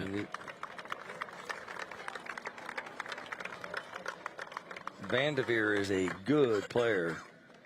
See the 34 Channing Byers, the fullback, come off limping. Hopefully he's okay. Yeah, hopefully he's okay. And right now we're going to check in with our friends over at the Capillary Career Center for the Educator of the Game. Hey guys, I'm here with the CACC Educator of the Game for tonight's Friday Night Rivals. We're here at CACC with Mrs. Combs. She is the teacher for the Capital Area School of Practical Nursing. So Mrs. Combs, how do you at CACC get students ready for the workforce outside of the classroom? Okay. I teach quarter 1 and quarter 2. I start them off with anatomy and physiology and medical terminology, and then we build into med-surg where we learn more about diseases and disorders. We also take our students to clinical sites, and that is where we get to put on hands-on learning experiences in the real life. So Jessica, I heard you guys may have a pretty good track record here. Can you tell me about it? We do. Class 131 and Class 132 both have passed NCLEX with a 100% pass rate. That means that all of them got it on the first try. And the year 2023 and 2024, we ranked #1, not just in Illinois for nursing programs, but also here in the United States. That is amazing. So before we go, since it is Friday Night Football, do you have a favorite school? I do. Go Bullets. Okay, well, Mrs. Combs, thank you so much. It's so awesome what you guys are doing here at CACC. Back to you guys. All right, thank you very much. Appreciate that. 7:37 to go here in the second quarter, and Mahomet Seymour looking at a 3rd down and 6 and a timeout on the field. Let's see, official timeout. We'll take a timeout as well. Back with more from Mount Zion in just a minute. Stay with us.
Welcome back to SEPQ Friday Night Rivals, presented by Bob Riding's family of dealerships. Get a look at Mount Zion High School. The Braves on homecoming, trailing 14-0 here. With 7:30 to go in the second quarter. An absolutely gorgeous October Friday night. Yeah, just a beautiful Friday night for October football here in Illinois. And under center comes Dyer. Quickly, handoff. Look at this. He's going. He's going. Big run. Brock Vanderveer. We talked about it. He's a weapon. Linebacker. And he runs the ball. How about that? That's a Brant Professional Agriculture first down as the Bulldogs get into Mount Zion territory. Yeah, again, they throw a lot of formations, come out of that timeout into a heavy backfield. Now here they go into 4 wide. It's a lot for Mount Zion to plan for. From the 46 of Mount Zion. And time on the field, timeouts. Timeout by Mount Zion. Mount Zion takes the timeout. Probably a good Good move there. Trailing 14-0, and the Bulldogs moving again. So I've been impressed with Mahomet Seymour's offense tonight. Yeah, absolutely. And you can tell they have a game plan here of after a big play, they want to get right back on the football and try to catch them again and see if they can get another big play and just continue to build off that. And right now, we're going to take a look at the Smart Local 218 fan cam. Out of the Mount Zion crowd over there, student body. A lot of people and a lot of pink and a lot of orange and blue on the other side. Yeah, they're not super thrilled on that Mount Zion sideline right now. They could use a turnover or a big stop here. So now here we go. 1st and 10 from the 46 of Mount Zion.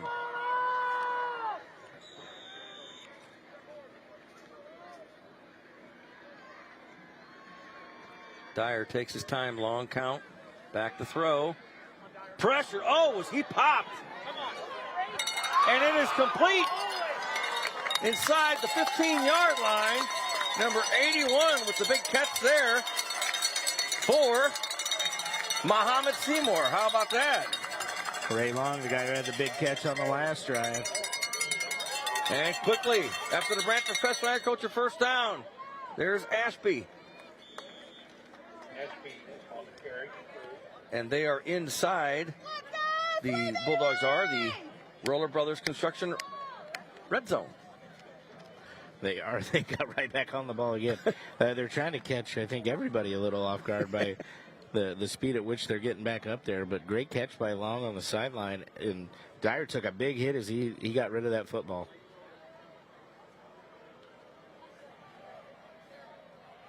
Dyer looks to the sidelines. Make sure he's got the play. Fakes to Ashby. Fires it. And it is complete. To who else? Number 81, Ray Long. Ray Long's been his guy on these last two drives. Quickly back to the line.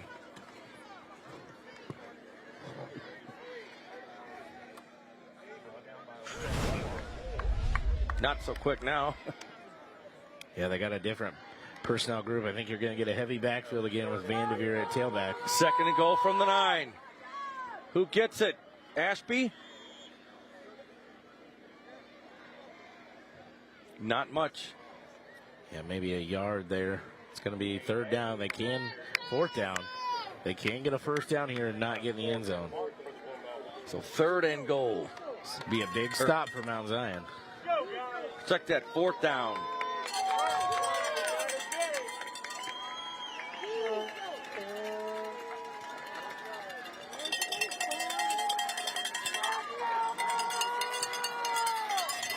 Ball on the 6. 4th and 1. There it is. I think he's got it. Pushed him back, but I think he got it as right. Let's see. Brock Vanderveer. And they will move the chains. That's a Brant Professional Agriculture 1st down for Mahomet Seymour. Now it's 1st and goal. Great camera shot that we hear just right down the line. Vanderveer just used his size and his leverage to get in there and get enough for a 1st down. So 1st and goal from the 3. Mahomet Seymour, 14-0 lead. Heavy backfield here for the Bulldogs. Dyer, hands off to Vanderveer. Braves were right there that time. I think he lost a couple on that play. I think he lost about 1.5 yards. That counter play did not catch him off guard this time.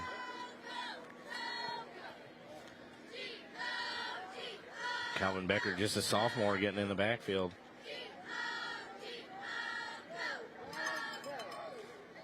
.4:27 to go in the 2nd quarter. 2nd and goal from the 5 for Mahomet Seymour. Dyer is near the sidelines. I think we're going to get a timeout here. They're taking their time. Yeah. And that's what they do. The Bulldogs call timeout here with 4:07 left in the 2nd quarter. On week 6 of high school football, Friday Night Rivals. We're going to take a timeout as well. We'll be back with more CFQ Friday Night Rivals from Mount Zion in just a minute.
Welcome back to CFQ Friday Night Rivals, presented by Bob Riding's family of dealerships. Second and goal for Mahomet Seymour from the 5-yard line of Mount Zion. The Bulldogs with a 14-0 lead, and the Braves desperately need a stop on this drive. Dyer under center. Hands off. Waiting for the signal. I think he's in. They're going to say he's down. Mount Zion's not. They're going to say he's down on the 1 yard line. I think the ball popped loose as he came down. One of the linemen, offensive linemen, looks like recovered. Would have been a Mahomet Seymour touchdown. So, but now it's third and goal. They just want to bring the drama here. Yes. Third and 1 from the That's one. right. I'd watch for a sneak here. Dyer hands off, and this time I think he is in. He's got to be in. There's a signal. Touchdown, Mahomet Seymour on the 1 yard run. That's in Abraham Lincoln Capital Airport. Touchdown for the Bulldogs. I believe it was Kate Ashby. I'm still not I gotta figure it out too. Sure, but I believe it was Kate Ashby with the run there for his second touchdown here tonight. And it was Kate Ashby. What we do know is Jackson Davis will attempt the extra point for Mahomet Seymour to try to make it 21-0.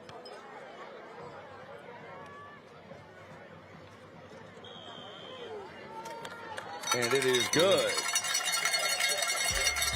And Luke Dyer is the holder. So it's 21-0. Mahomet Seymour over the Mount Zion Braves.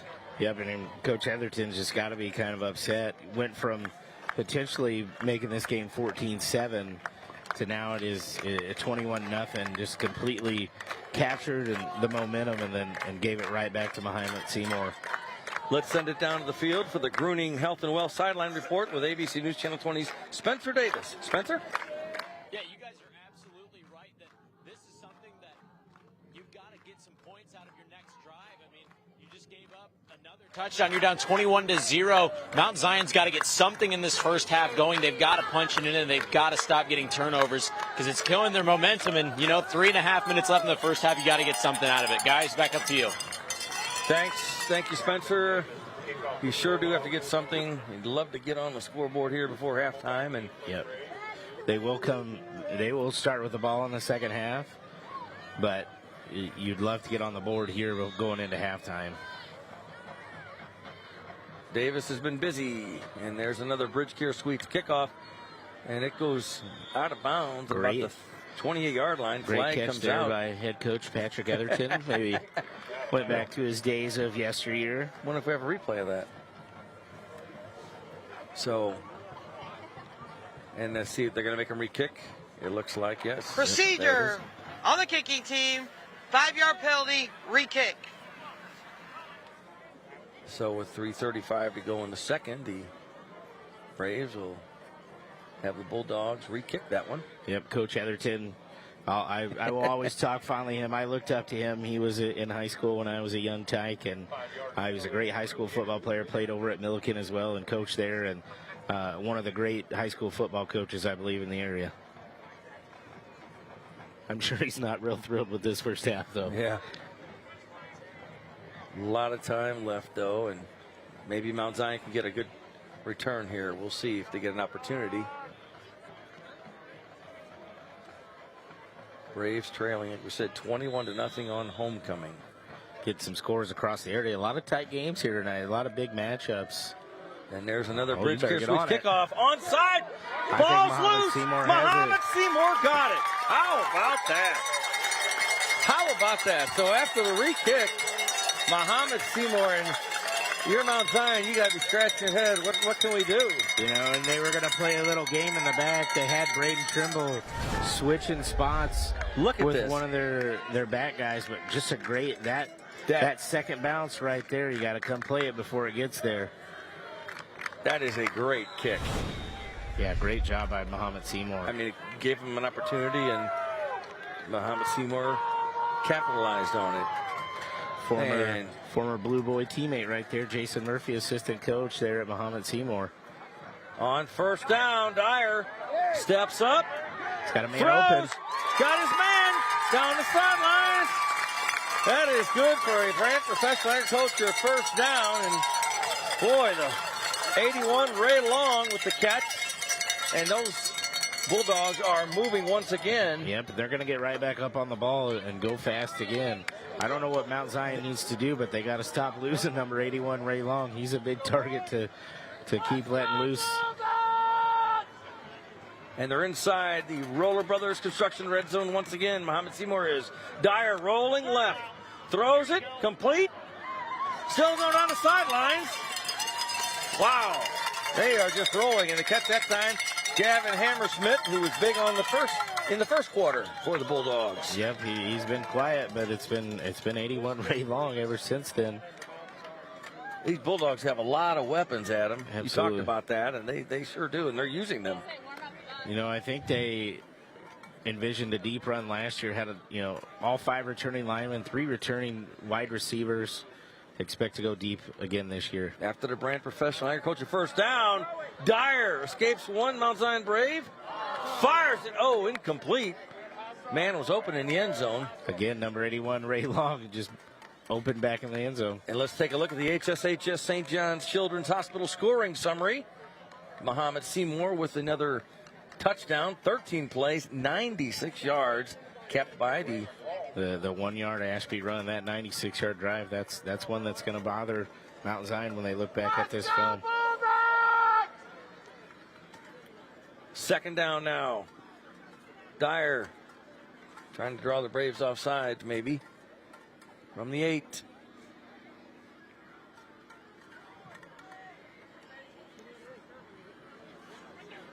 Throws. Ball is tipped. Incomplete. This will be 3rd and 8. He's got a strong arm there. Couldn't quite connect. The fastball right there. The Bulldog baseball team's been one of the top in the area, too. Not sure if Dyer slings it on the baseball field, but he put some heat on that one right there. So third down and goal. Heavy Dyer. backfield again. Dyer under center. Ashby, throws it. Complete. Braves are there, though. Yeah. And tonight at 10:15 on ABC, join us at the News Channel 20 Sports Desk to get all of your local high school football highlights with the Friday Night Rivals recap on News Channel 20. That's at 10:15 tonight on ABC. Great tackle there by Braden Trimble to not let Long get loose on that play action. 4th down right here. 4th and goal from the 10.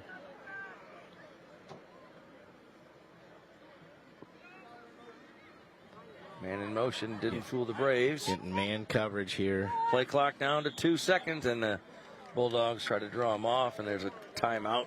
Mahomet Seymour takes one, another one, on 4th and goal from the 10, leading 21-0.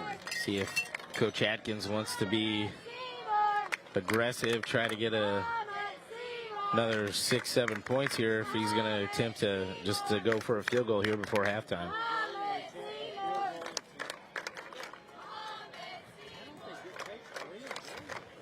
And coming up after the game, watch Whose Line Is It Anyway?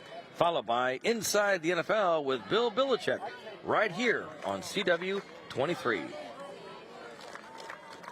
Bill Belichick doing quite a lot of interviews. He's making the media round. He's everywhere. For a guy that hated the media for most of his coaching career, he is now everywhere.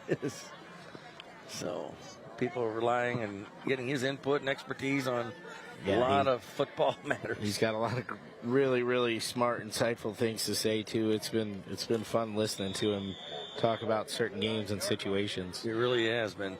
So looks like field goal attempt here. Jackson Davis. This will be a 30-yard attempt. On 4th down. Great camera Hold work right is good. there. 20 a leg. Right through the uprights. And it's 24-0 Bulldogs. We still have 2:17 to go in the first half. Yeah, great kick. Right down Main Street right there. So 24-0, Adam. Mahomet Seymour really putting it to Mount Zion here. Yeah, in the driver's seat right here. I think we're all a little shell shocked on this score, especially that Mount Zion sideline. They haven't played, I don't think, particularly well, but you have to give credit to Mahomet Seymour. They're making it tough on him. And we talked about the injury to the outstanding wide receiver a couple of weeks ago. Yeah, to lose a Division I recruit like Trey Peters at 6'6", too. Also, I'm sure Coach Schonauer and the Bulldog basketball team's probably going to miss him as well. That's a big loss, and that's something you have to come together as a team to try to make up for. And they have responded to that call here tonight. That was one of my keys to the game is who's going to be that guy. Maybe they don't need one. It's just going to be a committee of guys. Been very impressed. So now you never know what Davis is going to do. Seen a couple or 3 onside kicks tonight. See how the Bulldogs play it. 2:17 left in the second quarter, and there's a Bridge Care Suites kickoff. It's kind of a squib kick. Is it going to stay in bounds? Gotta get on the ball. The ball came loose. Oh, no. Was he down? Yeah, but I think Mahomet Seymour came up with it again. Oh, my. If it can go wrong, it will. For Mount Zion. Recovered by Cody Moen. The squib kick there took a bounce. It took a bounce. Slid and missed it. Tough, you got to get back on that ball. And right there is number 29, Cody Moen. Mount Zion's got to be upset at that one. Oh, boy. And you've got the ball in excellent field position. Plenty of time. 2:14. Yeah, for this quick strike offense, absolutely. And you know what? That Mount Zion defense has to be tired. I don't know what the time possession is, but it's quite a difference. 1st and 10, Mahomet Seymour. And we're going to show you some second and Dyer's loose. He's still has time. Got a man wide open. Caught it from the 38-yard line. He had all day to throw. How about that? Mason Orton got loose there deep. Great job by the Bulldogs. It's an Abraham Lincoln Capital Airport touchdown. And there was something going on the sideline. We'll get to that in a second. But look at this. Escapes J.C. Anderson right there. Runs to squares his body. Delivers a strike into the end zone. And great credit to Orton for adjusting. Yep. As Dyer was feeling the pressure. Now Jackson Davis will attempt yet another extra point for the Bulldogs. Another kick up and good. 31-0. What we were talking about earlier, and they just showed it, is Mahomet Seymour has a turnover thrown. And if you get an interception, a fumble recovery, that player, when he comes off the field, they put him in this chair, and some of his teammates lift him up. For just a second, they put him down. They've been doing that for 3 years or so. And so that's there it is. There's a shot of it. Right there. So, again, they put the player in there just for a second. Some of the players lift him up, lift him down quickly, and then it's back to business. So I think a lot of these Bulldog fans, we're looking at the turnover thrown, and then on the field, you got Luke Dyer scrambling and throwing a touchdown. I'm completely shocked. We're looking at 31-0 right now, but This second quarter has been awful for the Mount Zion Braves. It really has. The good news is that there's another half of football and 2 minutes to play still, so all is not lost. You do it in small chunks if you can, whatever you can get, but like I said, that Mount Zion defense has to be tired. And Jackson Davis. These Bulldog cheerleaders are tired of doing push-ups down here on the track, too. Yeah. Bridge Care sweeps kickoff by Davis, and Mount Zion, yep, he has to return it. Grabbed it at the 5, 15. Down, so not a good return that time. So first and 10, Mount Zion inside their own 20-yard line. Trimble couldn't get much. And another HSHS St. John's Children's Hospital scoring summary. Just one play, Adam, 38 yards. The touchdown reception for Orton. Yeah, not much to that summary. Just so you get points, right? That's how that works. So first and 10, Mount Zion. You know, I'm shocked there. 10-yard line. I thought Trimble's foot stepped in that end zone, which would be an automatic touchback. Maybe not. On first down. Nothing doing there. Mahomet Seymour. Nothing doing exactly that time. Trimble. Nowhere to go. As he took that ball, he had 3 white jerseys almost in his lap, trying to take it out of his hands. Frustrating night for Mount Zion. Yeah, they just want to get to halftime here and regroup and come up with a game plan. You see the Mahomet Seymour tent there on the track, part of the Bulldogs sidelines. 2nd and 13 now for Mount Zion. From the gun. Keeps it himself, does Stocks. Good pickup that time, some positive yardage. Stops the clock, it's out of bounds.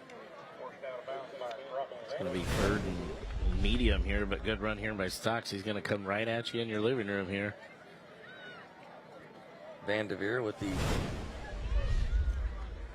gets him out of bounds. So 1:10 to go here in the second quarter. Zion, I don't know if they changed some personnel or not there, taking their time. 8 seconds on the play clock. Trimble is behind Stocks. Stocks throws it, incomplete. They're going to get a hold on J.C. Anderson there. I don't know if we'll call hold or pass interference, but he did have a healthy grab of his black jersey. So pass interference. Defensive pass interference. 15 yards. Defensive pass interference. This is Mahomet. 15 yards. First down. So that's another Brant Professional Agriculture first down. So, Adam, you've got the ball at your own 35. You've got 1:06, and you have 2 timeouts left if you're Mount Zion. Yeah, I'd be healthily aggressive. Right, you're down 31-0. I mean, a lot has gone wrong in this quarter. I would be healthy aggressive here. Take care of the football. Don't do anything too much. But I think you still got to be trying to get in the end zone before the quarter's over. Stocks gives to Trimble, right side. It's maybe 3 on the play. Inside of a minute now. In the second quarter. You know what Mount Zion's doing on these formations is try to spread them out wide to leave a light inside box there for the Bulldogs. They're doing that, but they're playing strong and tough up front. They're still not able to get a run game going as Mount Zion. 2nd and 7 from the 30. There's the handoff, and Mahomet Seymour. Oh, ball came loose. Fans over in Mahomet Seymour want a flag. The Hayden Hart with the check that. It was not Hayden Hart. It was Henry Toth, number 30 for Mount Zion. Just a sophomore for the Braves. They've got a few sophomores they can play, and it looks like Coach Heatherton's just going to take this one to halftime. And what a half for Mahomet Seymour. So 31-0 is our score. It's been pretty much all Mahomet Seymour here in the first half, but like I said, the good news is there's another half of football left, and we're going to get the head coach of the winning team, leading team's thoughts here before halftime, before they head to the locker room. And pretty impressive. Like I said, 31-0. Yeah, if you're a Bulldog fan, you got to be happy with how that first half went. Let's go down to Spencer Davis. Spencer? Thanks, guys. I'm with Coach Adkins here. Coach, huge lead at half. What went right for you guys? Nah, man, we're dogs. Our theme of the week was be a dog, and we're dogs right now. Our schedule has prepared us for this opportunity in this moment. We don't care how many scholarships you got. We came to freaking play. Anything you're going to change in the second half? Keep it up. All right, yes, Coach. sir. Back to you. All right. Thank you, Spencer. Thank you, Coach. The Bob Ridings Family of Dealerships halftime report is coming up next. Stay tuned.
And you're watching the Bob Ridings Family of Dealerships halftime report on Friday Night Rivals. Earlier today, CEFCU presented Mount Zion High School with a $500 donation to say thank you for hosting tonight's Friday Night Rivals matchup. CEFCU will make a $500 donation to each Friday Night Rivals host school throughout the season for use for their general fund. CEFCU is proud to support our communities, our schools, and our students with Friday Night Rivals. Thanks to CEFCU, and it's time for the Educator Spotlight, sponsored by the Illinois Retired Teachers Association. Let's send it down to Spencer Davis. Spencer?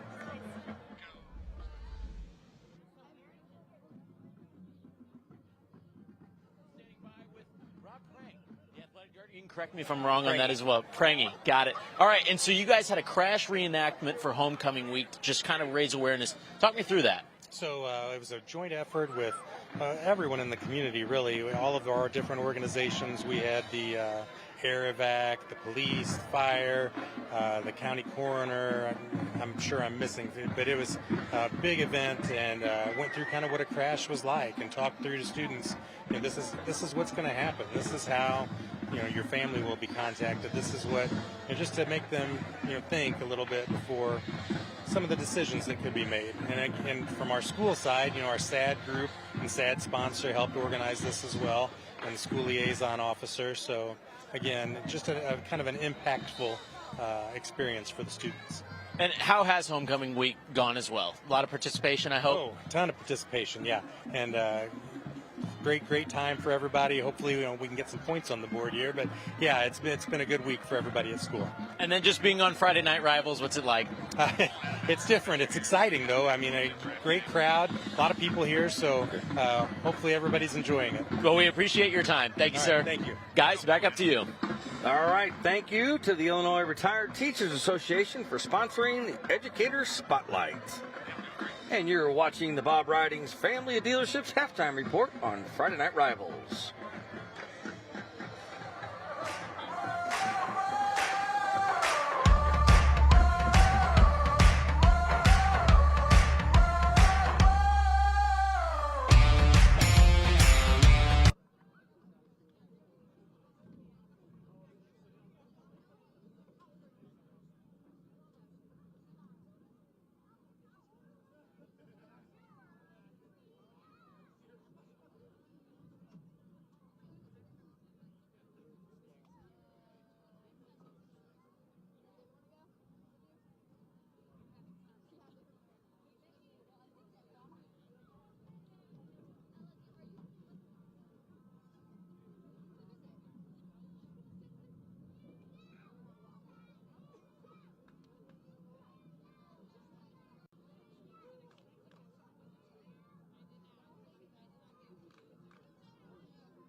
You're watching the Bob Ridings Family of Dealerships Halftime Report on Friday Night Rivals.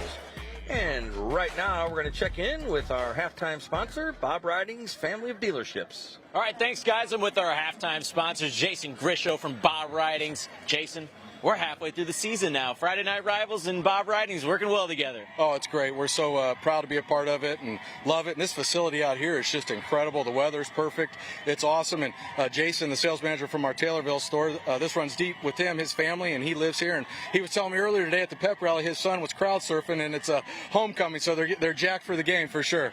Well, it's so nice we had to do it twice. Jason Bow from Taylorville. Your kids go here. What is it like on homecoming? What kind of energy?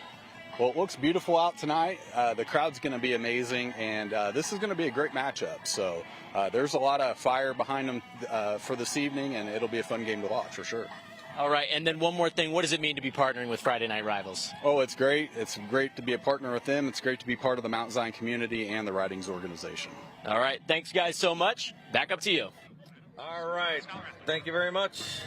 And throughout this Friday Night Rivals season, the law offices of Frederick W. Nestler and Associates will recognize an exceptional senior student athlete from each participating school with a plaque presentation prior to each game.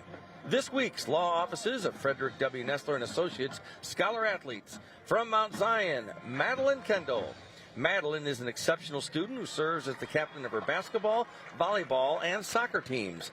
An AP scholar and member of the academic all-conference team, she excels in academics while balancing her athletic commitments. Madeline is actively involved in various clubs, serves as a tutor, and volunteers with the Key Club. And from Mahomet Seymour High School, Kelsey Foose. Kelsey is a multi-talented student athlete, excelling in volleyball, track, and basketball, where she placed third in the state for pole vault. She plays trumpet in the marching band, sings in the choir, and is a member of the National Honor Society. Kelsey's service is evident through her volunteer work at church, teaching children, participating in mission trips, and helping run a children's summer basketball camp. These students are also eligible to win a $5,000 scholarship to be presented at the end of the season, courtesy of the law offices of Frederick W. Nestler and Associates. They are proud to support and encourage exceptional student athletes across Central Illinois. Congratulations to both of this week's Scholar Athletes.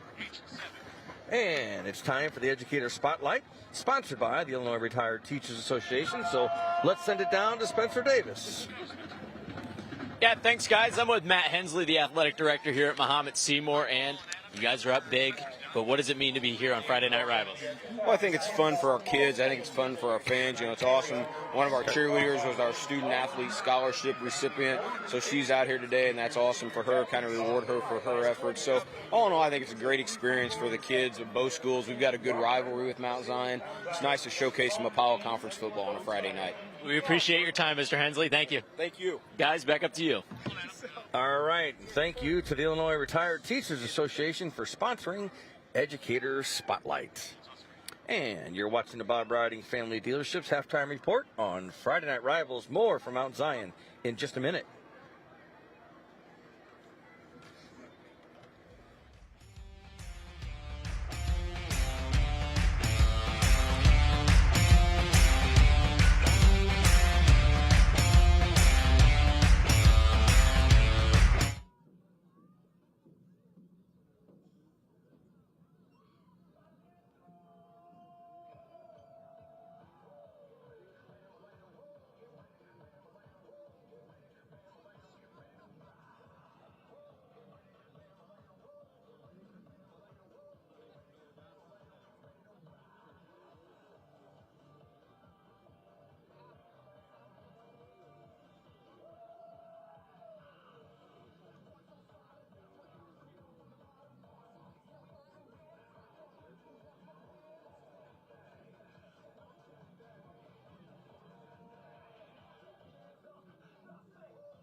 And you're watching the Bob Riding Family Dealerships Halftime Report on Friday Night Rivals.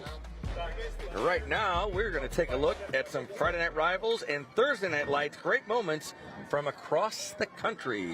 So enjoy these highlights. The best Thursday Night Lights and Friday Night Rivals highlights from across the country. Daysford corner. That pass high and caught. One-handed catch. Under the rain that has been steady since kickoff, and it's a fake. It's a fake running up the middle, and with the first down is Omeza Danian. Some trickery on special teams, and Green Hill converts. On their own 3-yard line. Judges, it hit hard right in the hands of Landon Crozier for the big red touchdown. Oh, right place, right time, man. Great defensive play. Coordinators thinking 2 plays here. Ball's on the ground. Vogel's trying to make something out of nothing, and does. He's still on his feet. Vogel to the 15, to the 10. Touchdown, Vogel! Talk about stick-to-itiveness. That play was blown up, and that young man just wouldn't give up. Field goal attempt. If they're inside, they'll probably go for it a third time. Compton trying to find a way, and he's going to run out of defenders. He still has the football. Throw it into the end zone. Is it a catch? They call it a catch. How about that play in Birmingham, Alabama? Unbelievable. Wow, that was something. Oh, we've had a heck of a first half here. Unfortunately for Mount Zion, it's been almost pretty much Mahomet Seymour. Yeah, a lot of Bulldogs, a lot of Luke Dyer, and big plays have really been a killer for the Mount Zion Braves here in the first half. 57-yard touchdown there to start the scoring, and then you had some big runs and turnovers. Yeah, I've had a few fumbles that started off. We thought Mount Zion could capitalize and just couldn't do it. Another Mount Zion run. Mahomet Seymour with a commanding lead here. Just nothing really going well for Mount Zion. This is where get that big catch and it's taken away. Incredible. And then right after that, it's been all downhill since that fumble. They went 96 yards, capped there by the Ashby touchdown, got the ball right back after an onside kick, and then Dyer does the rest himself there and delivers it to Orton. That was a great play. Take a look at some of the stats, Adam. Look at the yards, the total yards. Yeah, and even the time of possession. I think those may be reversed on the stats. Reversed, but I would think the time of possession there, too, is really heavily controlled by the Mahomet Seymour Bulldogs. The 319 total yards, 237 through the air in one half for Mahomet Seymour. Wow. Pretty amazing. Pretty amazing. Yeah, they scheduled tough in the beginning of the season to get them. You know, Coach Hack said we wanted to be ready for conference play and beyond, and they've shown that they're ready to play here tonight. And we saw that the interview with the Mahomet Seymour head coach at halftime. I'd say what there won't be any letting down, will there? In this no, he's fired up. Coach Atkins is fired up. All right, we're getting ready for the third quarter. We'll take a break. Back with more from Mount Zion in just a minute.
Welcome back to SEFQ Friday Night Rivals, presented by Bob Riding's Family Dealership. Let's go down to Spencer Davis on the sideline. Spencer?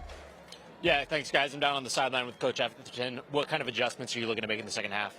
Yeah, I mean, we just got to take care of the football. I mean, we've turned over a few times. They've done some things. Coach Pogue, their special teams coordinator, has done a nice job of kicking-wise, getting into some areas, and they got the ball back. And, for us, we just got to take care of little things here and there and play the next play and keep going. All right, thank you for your time, Coach. Thank you.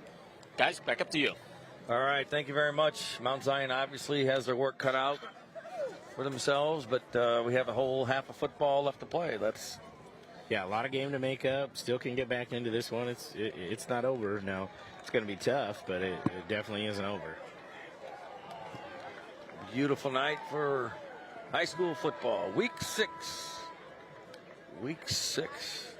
Some other games throughout the area. We'll try to bring you scores as we get them. Yeah, a lot of close games. Scores I've been getting. Springfield High and Jacksonville, we talked about in the pregame show. That game was tied at 7 at halftime. New Berlin was actually down to Olympia 14-7. That one's in the third quarter. Another, I think, surprising score. U-High is up 26-7 over Chatham-Glenwood. I think that would set the CS8 standings ablaze and kind of throw some things out of whack. Well, that sure would. And then Williamsville was up 24-6 over Athens. A lot of close games. Athens having a tough season. Yeah, scored 67 points last week, but then coming right back with the bullets. That's never easy. And we want to take this opportunity to thank Antonia's Pizza for providing tonight's meal for the Friday Night Rivals crew. Anything goes at Antonio's, and I'll tell you what goes is great pizza. We had some tonight. It goes right down my hatch into my that's where Antonio's goes. Just what we need. And thanks to Antonio's for taking care of the Friday Night Rivals crew once again tonight. All right. Little breeze has picked up here in the second half. Jackson Davis with another short kick, and Mount Zion gets it. That's a Bridge Care Suites kickoff, and you heard the Mount Zion coach talking about that. You know, in the first half, there were some kicks there that they recovered. The Bulldogs recovered. So. I'm sure the rest of the Apollo Conference that hasn't played Mahomet yet this year is going to be watching the film, and really that's something to work on and dedicate, because they've done a great job, not just with the surprise onside there, but with the short kicks where they've played the ball off the bounces as well. The special teams has been a big player for the Bulldogs tonight. And the good news for the Braves is, like I said, 2 more quarters. But look where they've got the ball on the Mahomet Seymour 49-yard line. Great field position to start the second half. So let's see how Keller, Stocks, and company can do. On first down, Trimble, right side, has a hole. Hit hard, but not before making a pretty darn good gain there on first down. Vanderveer stopped him. Let's go down and check in with Spencer Davis. He has the Brant Professional Agriculture field conditions. Spencer? Yeah, guys, I mean, the field's in good shape. It's turf, so you don't have to worry about it getting beaten up too much. A lot of big plays, so they're not on the field as much as they might be either, but should be a good second half. It's kind of cooled off down here on the field as well. Something to keep an eye on. Back up to you. All right, thank you very much. Second down, Trimble gets the ball directly from center, and did he get the first? He's going to be about a half-yard short from where they marked him down. Good idea there for Mount Zion, mixing things up. Looks like maybe he was going to throw that football at one point and then tucked it away. So 3rd and short for the Braves. They trail 31-0.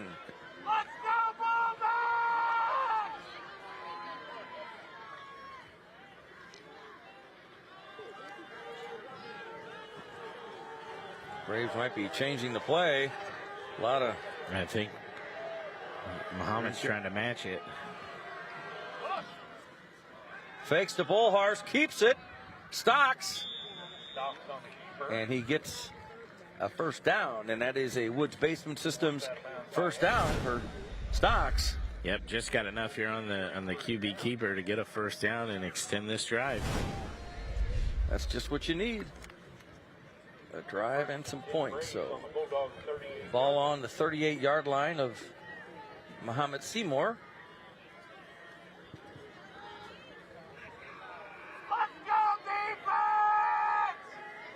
Kellen Bullhorst in the backfield.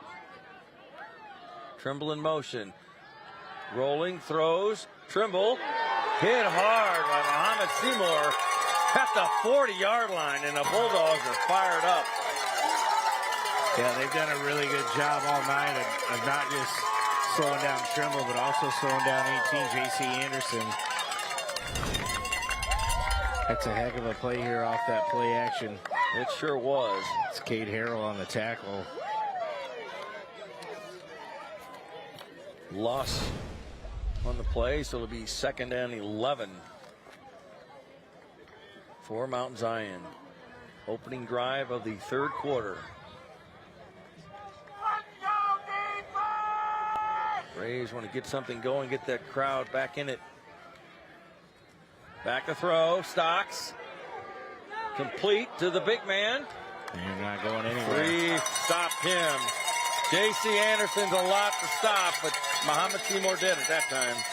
Again, they've got 4 or 5 guys following Anderson no matter where he goes, and they're just not letting him loose. Again, Cade Harrell has been the one that's been on him most of the night. Now you've got 3rd and long.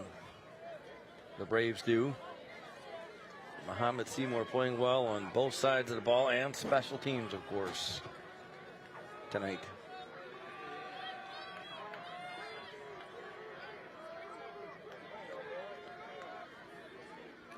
Trimble in motion. Fakes the bull horse. Keeps it himself. Still on his feet, but Stocks thrown for a big loss to the 48-yard line. Wow. Great job by Mahomet Seymour. Again, Bo back right there, coming in from his defensive line position. But after that first down, it was all Bulldogs after that. I think they were looking at 4-down territory, get a run there with Stocks, and then come back with something on 4th down, but not after that loss play right there. Trimble, punt formation for Mount Zion. Mount Zion brought a lot, Mahomet brought a lot of people, but takes a Mount Zion bounce. Out of bounds inside the 20-yard line. So Mahomet Seymour gets the ball. First time here in the 3rd quarter. See how their offense comes out this time. They are firing on all cylinders tonight, Mahomet Seymour is. They are, and you know, Coach Atson said we're a bunch of dogs. They are right. They are dogs. Bulldogs. Indeed. They've played like it tonight. 8:02 left in the 3rd. It is a little brisk here, a little bit, a little breeze. Yeah, Feels a little nice. breeze, but still beautiful night out. October 4th? Yes. We'll take it. So the Sefke Friday Night Rivals crew on 1st down from their own 18. Dyer, hands off. No, look at this. Gonna throw it back to him. Throws it back to Dyer, wide open to the 30, 35, falls down at the 41-yard line. Might have had some more yards. And that is a Wood Spaceman Systems 1st down. What a well-executed play. I think if you're going to give that tackle, you should give it to the 36-yard line right there, because Luke Dyer only had one man to beat in front of him and had a defender, but he just got tripped up over his own feet right there and went down. Great job by the Bulldogs. Ryan Pruitt with the throw there. Nice pass. 1st and 10. Mahomet Seymour gives to Ashby. Flag on the play. He's out to the 45, but let's see what the flag is all about. I think it's a hold. It's probably a hold or a face mask from where that came in. Yep. And that'll move the Bulldogs back 10 yards, the holding penalty. Holding. Gets the offense. 10-yard penalty. Repeat. 1st down. You know, we've talked a lot about J.C. Anderson tonight. He just has 5 catches for 12 yards here, so the game plan was to take him away, and they've done that here tonight. They certainly have. 1st and 20 now, ball on the 40. Penalties, but the only way to stop Mahomet Seymour tonight. Long count for Dyer. Gives to Ashby. Gets to the 34-yard line. The 2nd down. That's nothing fancy there, just trying to get Ashby up the middle.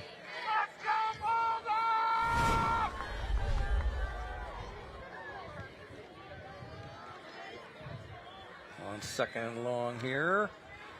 Throw. Look at this. He's got a man. Oh! How about that? Ray Long, the intended receiver. First time here tonight they've been Good able coverage. to cover on Ray Long down the field. He's had a lot of big catches here for Dyer tonight. And let's go down to Spencer Davis with the Gruening Health and Wealth Sideline Report. Spencer? Yeah, thanks, guys. They always say football is a war of attrition, and right now I think we're seeing a fresher Mahomet Seymour side. Again, less guys playing both sides of the ball, and maybe that's starting to wear on Mount Zion. We'll see they've got going the rest of the game. Back to you. All right. Thanks, Spencer. And there's a good little short pass and run. Gavin Hammerschmidt, the senior, with a big play there. Yeah, just a simple screen pass there on third down to get them in fourth and manageable. And they're going to... No, it looks like Dyer's going to go back and punt this one. Fourth down, and Dyer does punt. Pretty good punt. Will not be returned. Oh, that took a nice bounce away from the sideline. Down, I think it's at the 15-yard line. So that's where the Mount Zion Braves will start their next possession on offense. Trailing 31-0, 6:01 left here in the third quarter. Homecoming for Mount Zion. Beautiful facility. Yeah. Here, this is a tremendous facility. Two very good football teams, good programs. Take a look there, the big field house, indoor track, and the great theater and arts room as well in there too. That's next to the track. It's a great place. First and 10, Mount Zion from their 16-yard line. That's time. Short pass to Trimble. Up the sidelines, gets the first down and out of bounds, and that's a Woods Basement Systems first down for Trimble and the Mount Zion Braves. Yeah, nothing real special to it. Flipped it out to Trimble on the sideline and just let him go.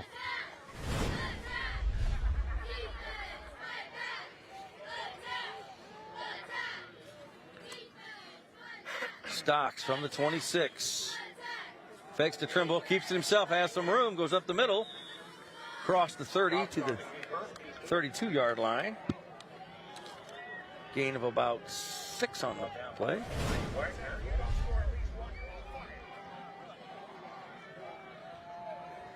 Great keep and run there by Stocks. Yeah, I did notice this in the second half, or in the first half. I noticed now they've moved Brock Vanderveer, who's usually one of their inside linebackers, almost back to a safety position. With everything that's going on, how quick these Braves are, it gives him more room to read and come up and make a play. Trimble to the 38. Well, Vanderveer on that tackle.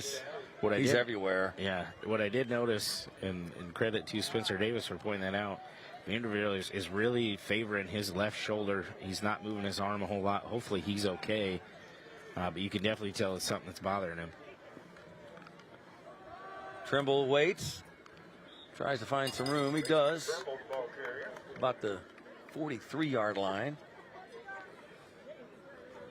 Good first down run.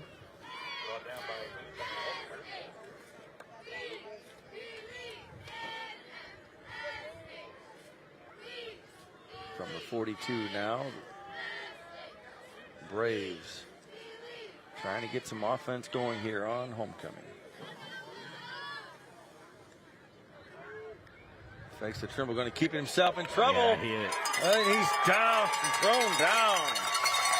Whoa, big play there. Noah Frank, 6 foot, 200-pound junior, slams Stocks to the ground. And I'm not sure anybody blocked him up front. Look how quickly he's in the backfield right there. He was just kind of waiting to decide what Stocks was going to do, if he was going to give it to Trimble or hold on to himself, and he made a great open field tackle right there. Certainly did. Third and long. 3rd and 13, we'll call it, for Mount Zion. It's been tough going most of the night for the Braves.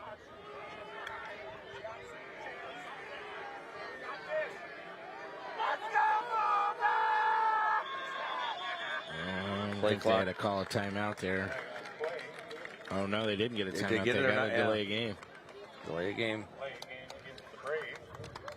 Dead ball. Delay game. Gets the offense. 5-yard penalty. Repeat, 3rd down. Just a frustrating night for the Braves. 3rd and long became 3rd and longer.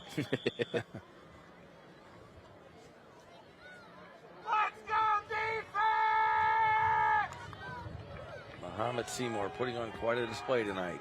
You can see why they haven't been beat in the Apollo Conference for the last 3 years.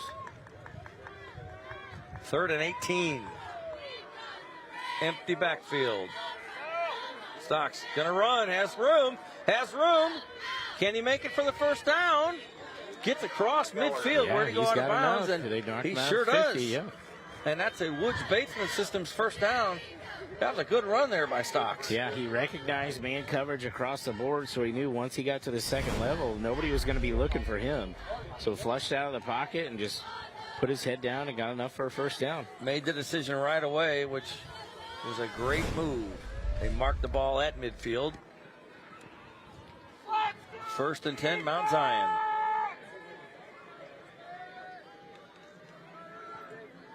Empty backfield once again for Keller Stocks.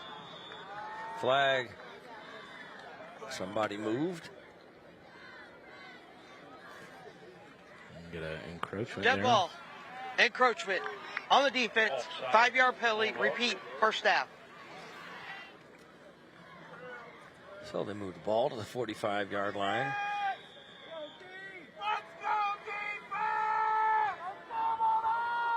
First and 5. Again, empty backfield. Stocks has time. Throws right. That's intercepted. He did get it. Now he dropped it. Now he dropped it. He dropped Thought it. he had it right to him. And again, that's Brock Vanderveer. As you can see right there, he ain't moving that left arm. And I'm not sure he could even catch that football to get both of his hands up to be able to bring that in. Again, hopefully he's okay. 5'11", 210-pound senior. He's the captain of that defense. He certainly is. 2nd and 5 now, Mount Zion. Stocks. Steps up. Fires a long one. Got a man's got a step. Did he hang on? He did not. Would have been a touchdown. Oh, Jacob Harvey had it, but couldn't quite hang on to it there. Yeah, great throw there by Stocks. Right on the money. We got a flag that came in. I'm not sure where it came in at, though. Take a look at the replay. Great play by the Bulldog defensive back to get his arm up there just in time. Did well said. Let's see what. Oh, flag was picked up. Okay. Never mind.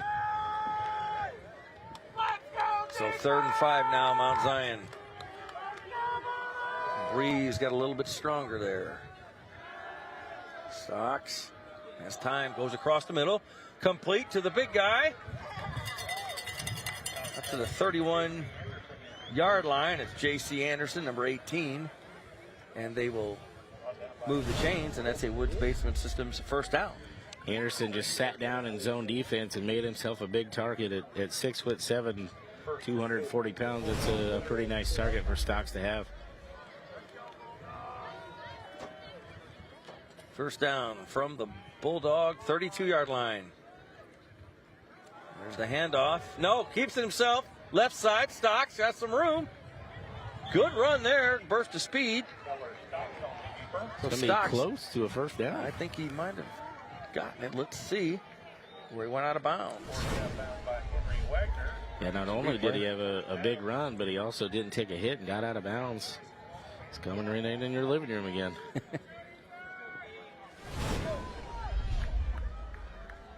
And they do. It's a 1st down. It's a Woods Basement Systems 1st down for Mount Zion. And you want to get in that end zone from the 32. Stocks, hands off. Mahomet Seymour defense there. And Mount Zion mixing things up a little bit. So on 1st down, they give it to Henry Toff. the sophomore.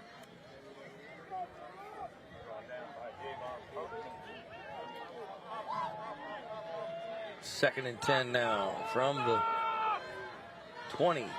Taking a lot of time to get this play in. They sure are. There's Trimble, right side. Cuts back. Good run. They're still on his feet. Is he in bounds? And he is in. 20 yards. Touchdown. Mount Zion gets on the board. That's an Abraham Lincoln Capital Airport touchdown. What a run there by Trimble. You saw right there why he was coveted by a lot of programs and why I think Illinois would love to have him. Great run there by Braden Trimble. Fought off a tackle and then outran everybody else to the end zone. So 31-6, Mount Zion gets on the scoreboard.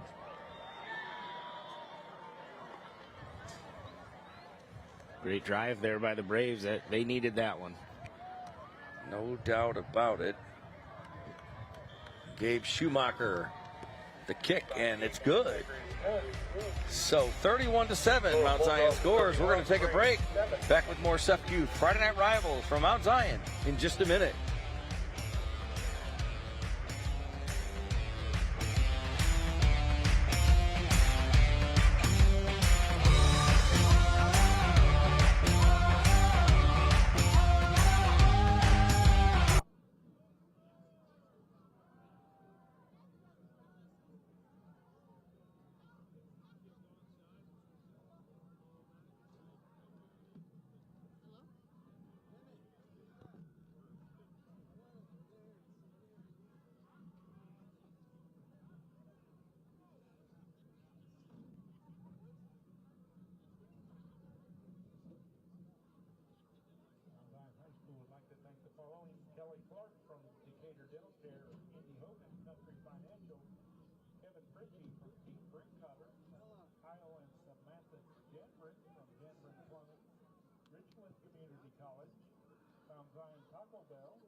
Welcome back to SFQ Friday Night Rivals, presented by Bob Riding's Family of Dealerships.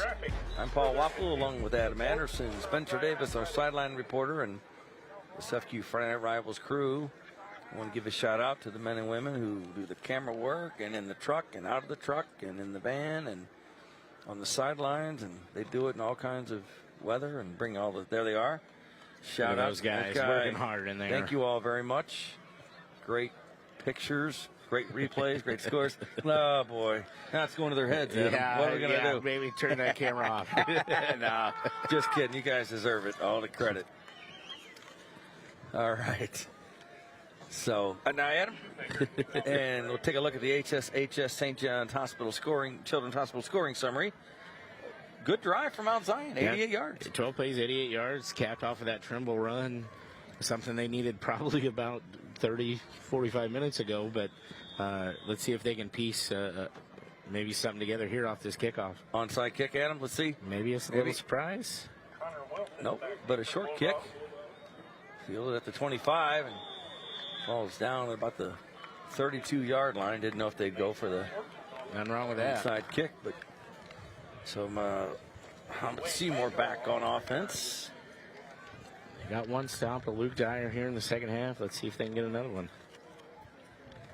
31-7. We got 129 left here in the third quarter. That wind has picked up a little bit. Yeah, it's nowhere near last week, but no, it's picked up. But we feel it a little more because we're outside tonight, but that's all right. All right, 1st and 10 from the 32. Dyer. Hands off to Ashby. Cade Ashby. Steady. And tough to bring down. Good pickup on first down. Yeah, again, the clock is going to be on their side. No need to be in a hurry with 31-7 lead. Give him a couple, so it'll be 2nd and 8 now for the Bulldogs.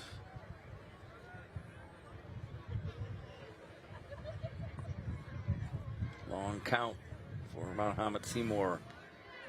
Ashby again, cuts back, right side. It's about 3 on the play, so it'll be 3rd and 5, we'll call it. Yeah, everybody in the stadium knows a run was probably coming there, so good job by Ashby to at least get a few yards. Time winding down here in the 3rd. This could be the last play of the quarter. Mahomet Seymour doesn't need to be in a hurry. The 3rd and 4. Clock matches the play clock as well. Back to throw. Nope, going to keep it himself. Cuts right and slides for the first down. So 3rd quarter ends with the Woods Basement Systems first down as Dyer gets it from Mahomet Seymour. We're going to take a break. Back with more SEFCU Friday Night Rivals from Mount Zion in just a minute.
Welcome back to SEFCU Friday Night Rivals, presented by Bob Riding's family of dealerships.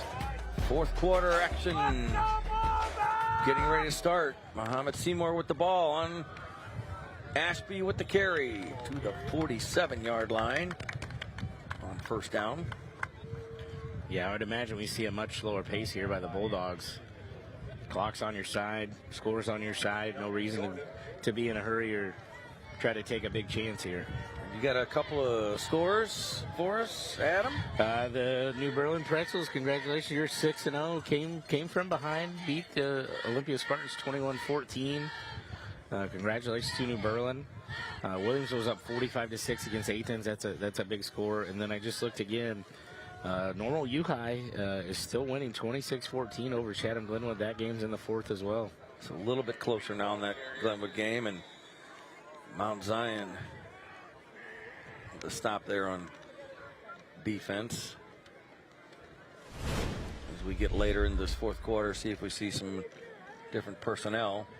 And you're going to see a heavy dose of Kate Ashby here on these Mount Zion drives, or Mahomet Seymour drives, excuse me. Eat some clock. And like you said, no hurry. Everything, they're under control. So congratulations, like you said, to New Berlin. 6-0. They're in the playoffs already. I mean, it was 6 wins. Coach Downbacker came up short in his first year last year, and he's got that momentum train going. Speaking of momentum, Dyer cuts back. Look at that. He is something. And he gets enough. There's going to be a personal foul there on Mount Zion. So it's a Brant Professional Agriculture first down, but more than likely it's going to be even a bigger gain. And yep, that's going to be a 15-yard penalty. Frustrating night for Mount Zion. Personal Obviously foul homecoming. against the defense. 15 yards, first down. It was 35. 35 black there. It's a little too much extracurriculars there after the play. Another good run by Dyer. He made some good cuts. Went down and just came in there at the end. Late, yeah. Can't do that. No, you cannot. 10-21 in the fourth here. Dyer from the gun. He's got Ashby behind him.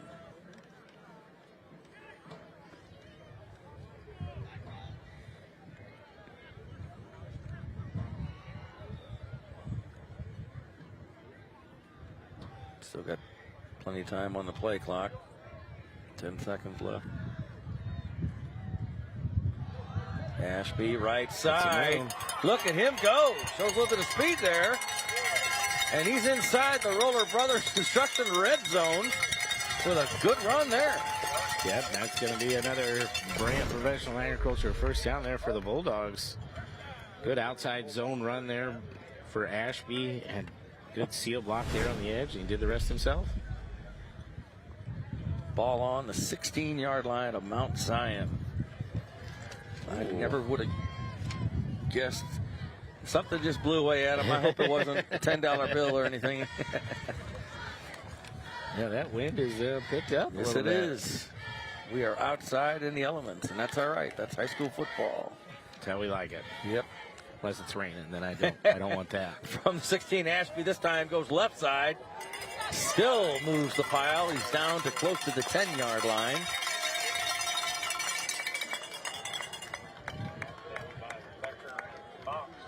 And it will be. Oh, hey, there we are. Hey, where we are. Whoever's showing us, I don't know where they are. Yeah. Yeah, hey, we love it here. We're having a good time.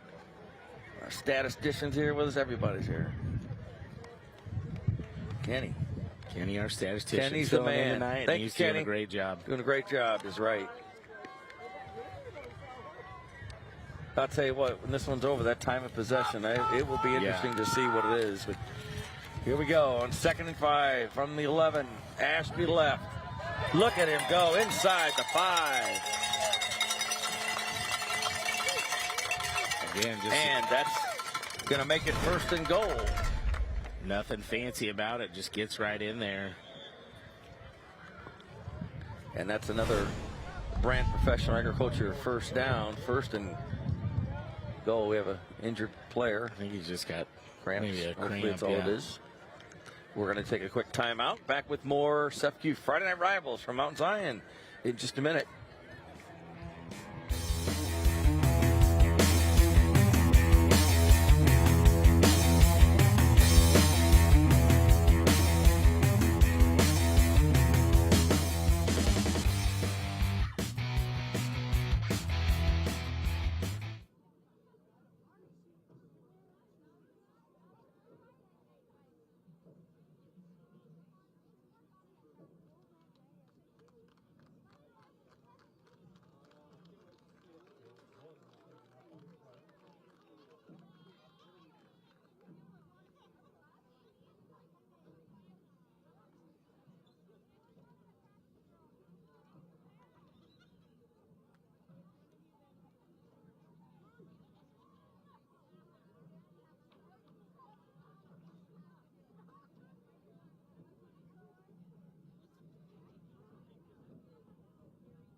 Welcome back to SEFCU Friday Night Rivals, presented by Bob Riding's Family of Dealerships. Paul Wapple, Adam Anderson, Spencer Davis, and the SEFCU Friday Night Rivals crew here.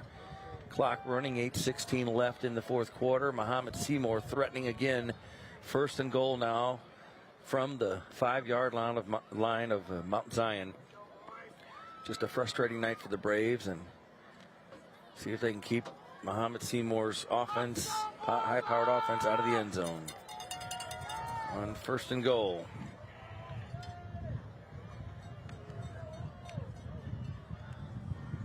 Ashby left side. Stopped. Nice stop there by the Braves D that time. Ashby always looks like he's going to take off and just run away with it. Thought that time you might get into the end zone, but look at it. Ooh, hard hit there. Yeah, great read there. Zion was, the defense was. Henry Toth, the right sophomore, right there. That's a good read to split that gap right there and come up and make the play. No gain, second and goal from the 5-yard line. 31-7, Mahomet Seymour. High snap, Ashby gets it. Cuts back right, hangs on to that ball. They try to push him into the end zone. Does not get in, so third and goal from the 1.5. 1.5. Maybe, yeah. Yes. See where they, 1.5, 2-yard line.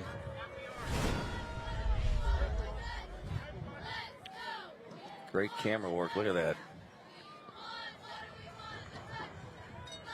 They're going to say it's on the 1, so third and goal from the 1.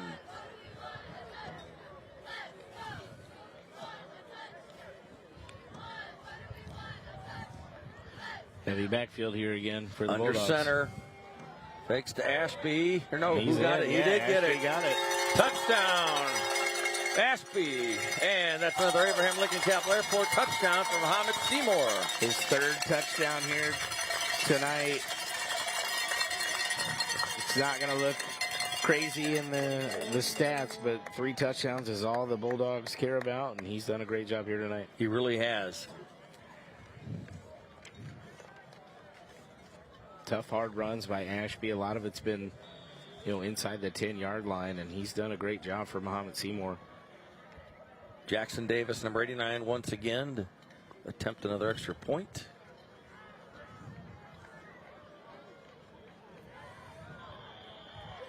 And it is good. So 38-7. Mahomet Seymour increases its lead over the Mount Zion Braves. And right now we're going to go down to the Grunig Health and Wealth Sideline Report with Spencer Davis. Spencer? Hey, thanks, guys. I mean, it's been a pretty even half. I think it's 7-7 between these two teams. So good adjustments made defensively for the Braves. But unfortunately, again, we talked about it. The turnovers in that first half just really killed any sort of momentum they could get going. So we'll see what else they've got. They've got 6.5-ish minutes to turn something around. But it's going to be tough sledding. And, maybe this is a game where you're just trying to get some momentum going into the next. All right, thank you very much, Spencer. Good insight there. And, yeah, it's just been a frustrating night for Mount Zion. Not what you expect in homecoming. And we talked about it. The Braves won 8 in a row here at home going back last season. Not easy to win here. But, boy, Mahomet Seymour is putting on a clinic, aren't they? Yeah, they are. You can see why they're one of the top-ranked teams in Class 5A is Mahomet Seymour. And if you're Mount Zion, you're gonna be upset at yourself. This is 2 weeks in a row. They've been disappointed and come out, and now you're looking at 3-3 with just 3 games left here in the season. And Davis with a Bridge Care Suites kickoff at the 27-yard line, and out to the 33-yard line is number 2 Jacob Harvey for Mount Zion. So with 6:15 left in this one, Mount Zion has the ball. And great special teams game plan tonight. That's really kind of thrown the Braves for a loop. Mahomet Seymour's had a couple of trick plays that have really worked well. And as we check out the HSHS St. John's Children's Hospital scoring summary, 12 plays, 68 yards. And Ashby, you said 3 touchdowns tonight. 3 touchdowns here tonight. Game's not over. It is not. So, ball on the 34 for Mount Zion. There's the pitch to the left side, trying to try something, and long way to not get really anything. Jacob Harvey, number 2. Yeah, a lot of the what handoff has been the problem with Mount Zion. They've been a lot of east and west, and instead of north and south. And what I mean by that is, if you take a look at Harvey right here, he gets upfield, but he pushes back to the sideline. At some point, you just got to put your foot down and get what you can get. He ran 25 yards to only get 2. 2nd and 9 from the 35. Mahomet Seymour looked like they jumped, but they got back. They did not.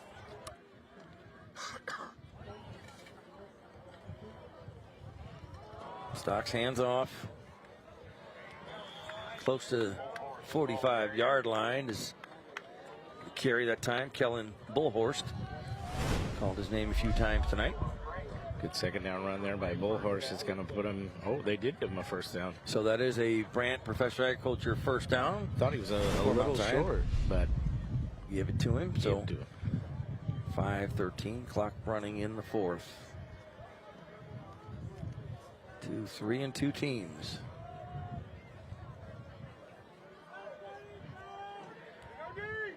From the 44.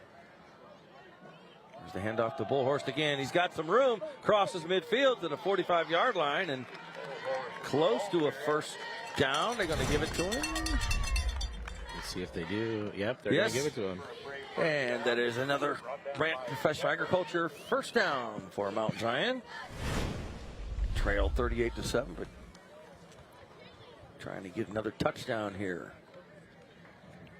before this one ends. Of course, at the end of the game, we'll have the presentation of the SEFCU Friday Night Rivals trophy to the winning team, and also the Orthopedic Center of Illinois Player of the Game. We still have 4.5 to go. On 1st down, good move there by Stocks. Hangs on to the ball, cuts back right. Still on his feet. Look at him go. 1st down. That's a Brant Professor Agriculture 1st down. That was one of the best runs Stocks has made tonight. He's made some good ones. Great run there by Stocks to get the 1st down. Now the coach and me had a few mini heart attacks the way he's carrying that football out there with as many turnovers as Mount Zion had tonight. But great run, great effort there by Stocks to get upfield and try to make something happen for his team here tonight. So he gets the Brant Professor Agriculture 1st down. Ball on the 25-yard line of Mahomet Seymour. There's the give to Bullhorst again. Flag on the play. Bullhorst out of bounds. There's going to be a hold here on number 77 for the Mount Zion Braves. So 10-yard penalty. There's about 45 other officials here in the bleachers that made that call too.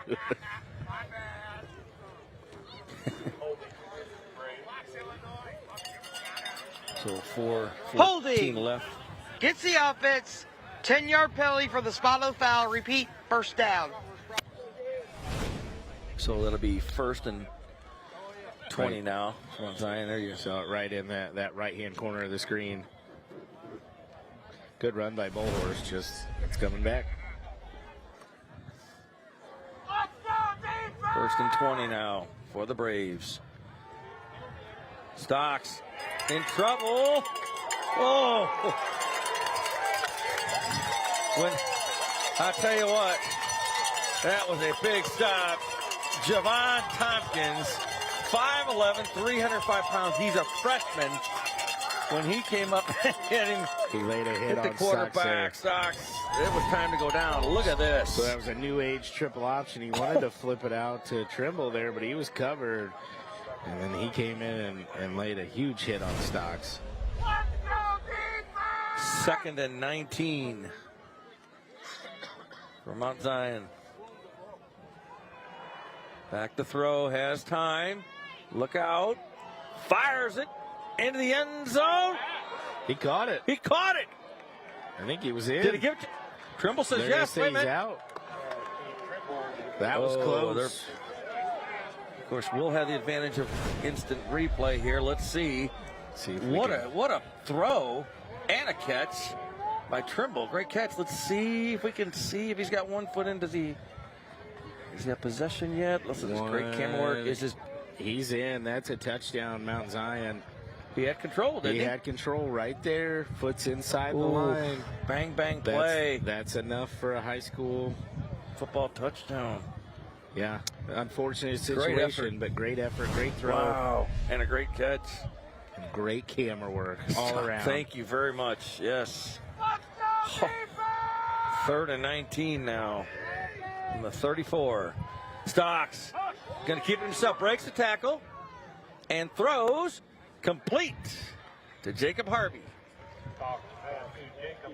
It's going to get out of bounds. That's enough for a first down. Mike did a great job. Michael did on the camera work on that play before that. And that's a Brant Professional Agriculture first down. Speaking of Brant, we'll be in Pleasant Plains next week. So we'll have to see if we'll see our good friend Evelyn Brant Thomas, who was 101 years young, Adam. I know, and she's making me look bad with being out on the town like she does. She's something.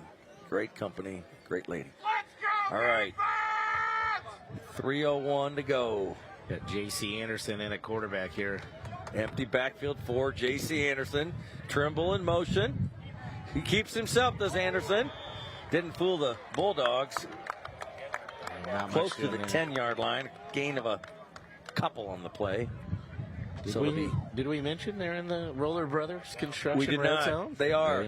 The Braves are in the Roller Brothers Construction Red Zone once again. So shout out to the Roller Brothers Construction. Thank you for being a sponsor. That breeze, that wind is picked up again. 2nd and 10. We're the ball on the 12. Yeah, for everybody at home, that breeze would be at the backs of Mount Zion right now. Back to throw. Stocks steps up and fires it in the end zone. Touchdown. He caught it this time. Got it. Touchdown, Mount Zion. And that's an Abraham Lincoln Capital Airport touchdown for Mount Zion. Yeah, Mount Zion Braves. Great job by Braden Trimble, the Illinois commit. Just got open as Stocks was rolling to his right, and he had a fastball right there in his stomach.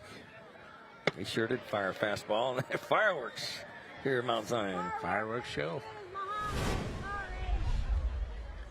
Now, Mount Zion try to make it a 38-14 game. Attempt the extra point. Plenty of leg on that one, and it's good. So, kick by number 10, Gabe Shoemaker, is good. So 2:15 to go, 38-14. Mount Zion comes up at 14 here in the second half. And let's take a look. Time for the Smart Local 218 Fan Cam. And see some of the young men and women wearing pink.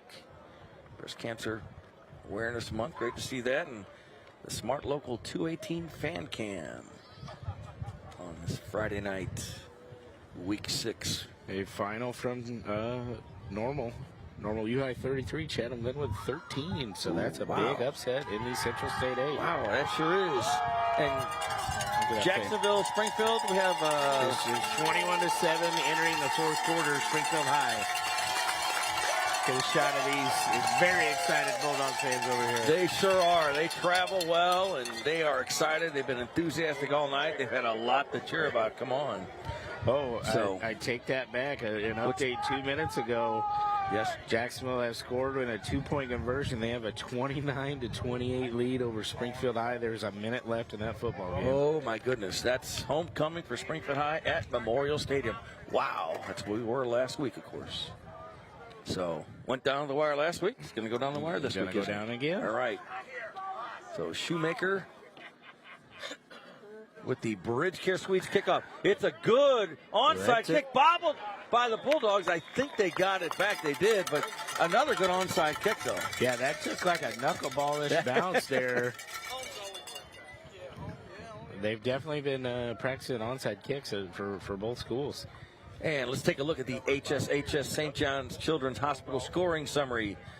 10 plays, 66 yards. Trimble with the 11-yard TD catch from Keller Stocks.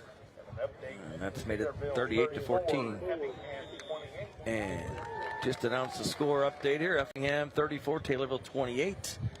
don't know that that's a final. I don't know if it's a final, but that one's deep in the fourth quarter because last I saw it was a tie game with 7 minutes left. Mahomet Seymour here with the ball, and Ashby just carries the ball. 2:06 clock running here, and not too many more plays, and that'll be it for tonight. Yeah, don't expect a ton of crazy plays here with 1:50 left in the game. You're going to see a heavy dose of Kate Ashby.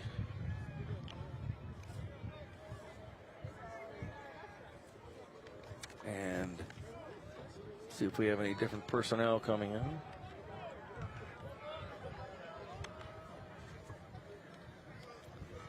Luke Dyer has had a good game. Oh, seemed like everybody moved that time. Not sure who. Another final, Royal Forsyth was over in Pittsfield, who we'll have on Friday Night Rivals next Friday night against Pleasant Plains. Royal Forsyth 50-8 over Pittsfield, and going into that game, Aroa has just been on a tear. The craziest stat I heard this week is they had yet to punt this year, going into week 6, and had not punted yet, and that is, I don't care at what level you're playing at, that's unbelievable. But that's the kind of team Josh Joseph has this year. They were second last year in state, were they not? No, lost the semis semis to eventual state champion. Almost had an all Sangamo 2A game with them and Athens. Ashby with the carry. Gets about 3. And Mahomet Seymour fans starting to cheer. They know they've got this one wrapped up. Just a matter of time now. They stand for their team, and why not? They've had an impressive performance tonight.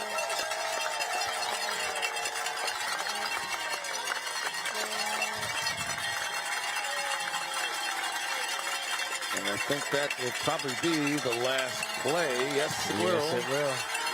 Time will run out. And the Bulldogs going to end Mount Zion's home game winning streak. Stops at 8. And the Bulldogs continue to keep their unbeaten streak alive in the Apollo Conference with an impressive performance tonight. Had an unbelievable first half and really pulled away in this football game. Mount Zion comes back with a couple touchdowns, but that's the final now, 38-14. Mahomet moves to 4-2, while Mount Zion, the Braves, fall to 3-3 on the season. And of course, we'll have our, like we said, SFQ Friday Night Rivals Champions Trophy. That'll go to the Mahomet Seymour Bulldogs. And we'll also have the player of the game. So we have a lot of candidates for that too. And we're also going to have a play of the game tonight, Adam. So 38-14. Some would say it could be an electric play of the game. All right, right now we'll take a break, but back with more from Mount Zion in just a minute.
Welcome back to SFQ Friday Night Rivals, presented by Bob Riding's Family of Dealerships.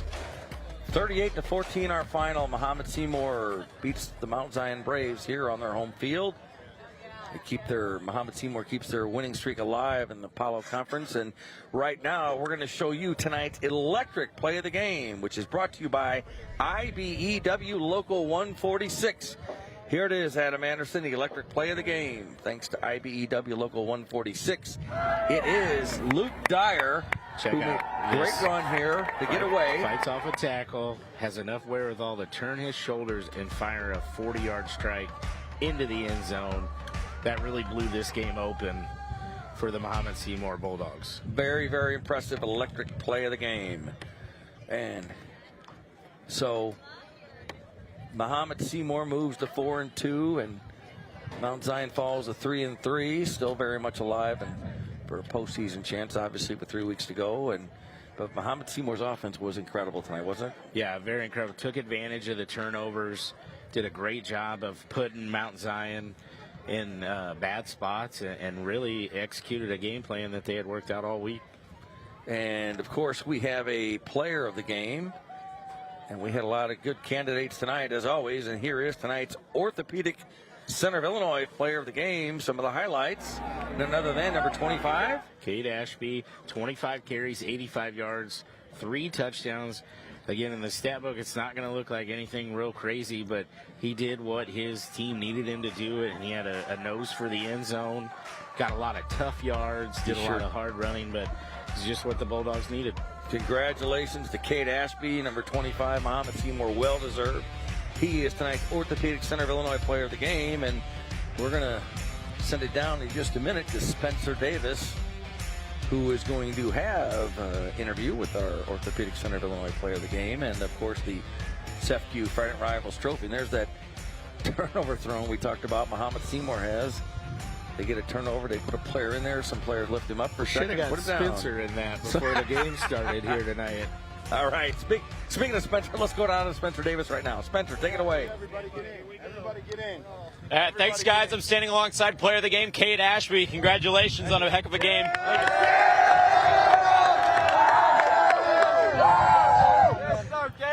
Big time win on the road against some rivals on their homecoming night. How does that feel?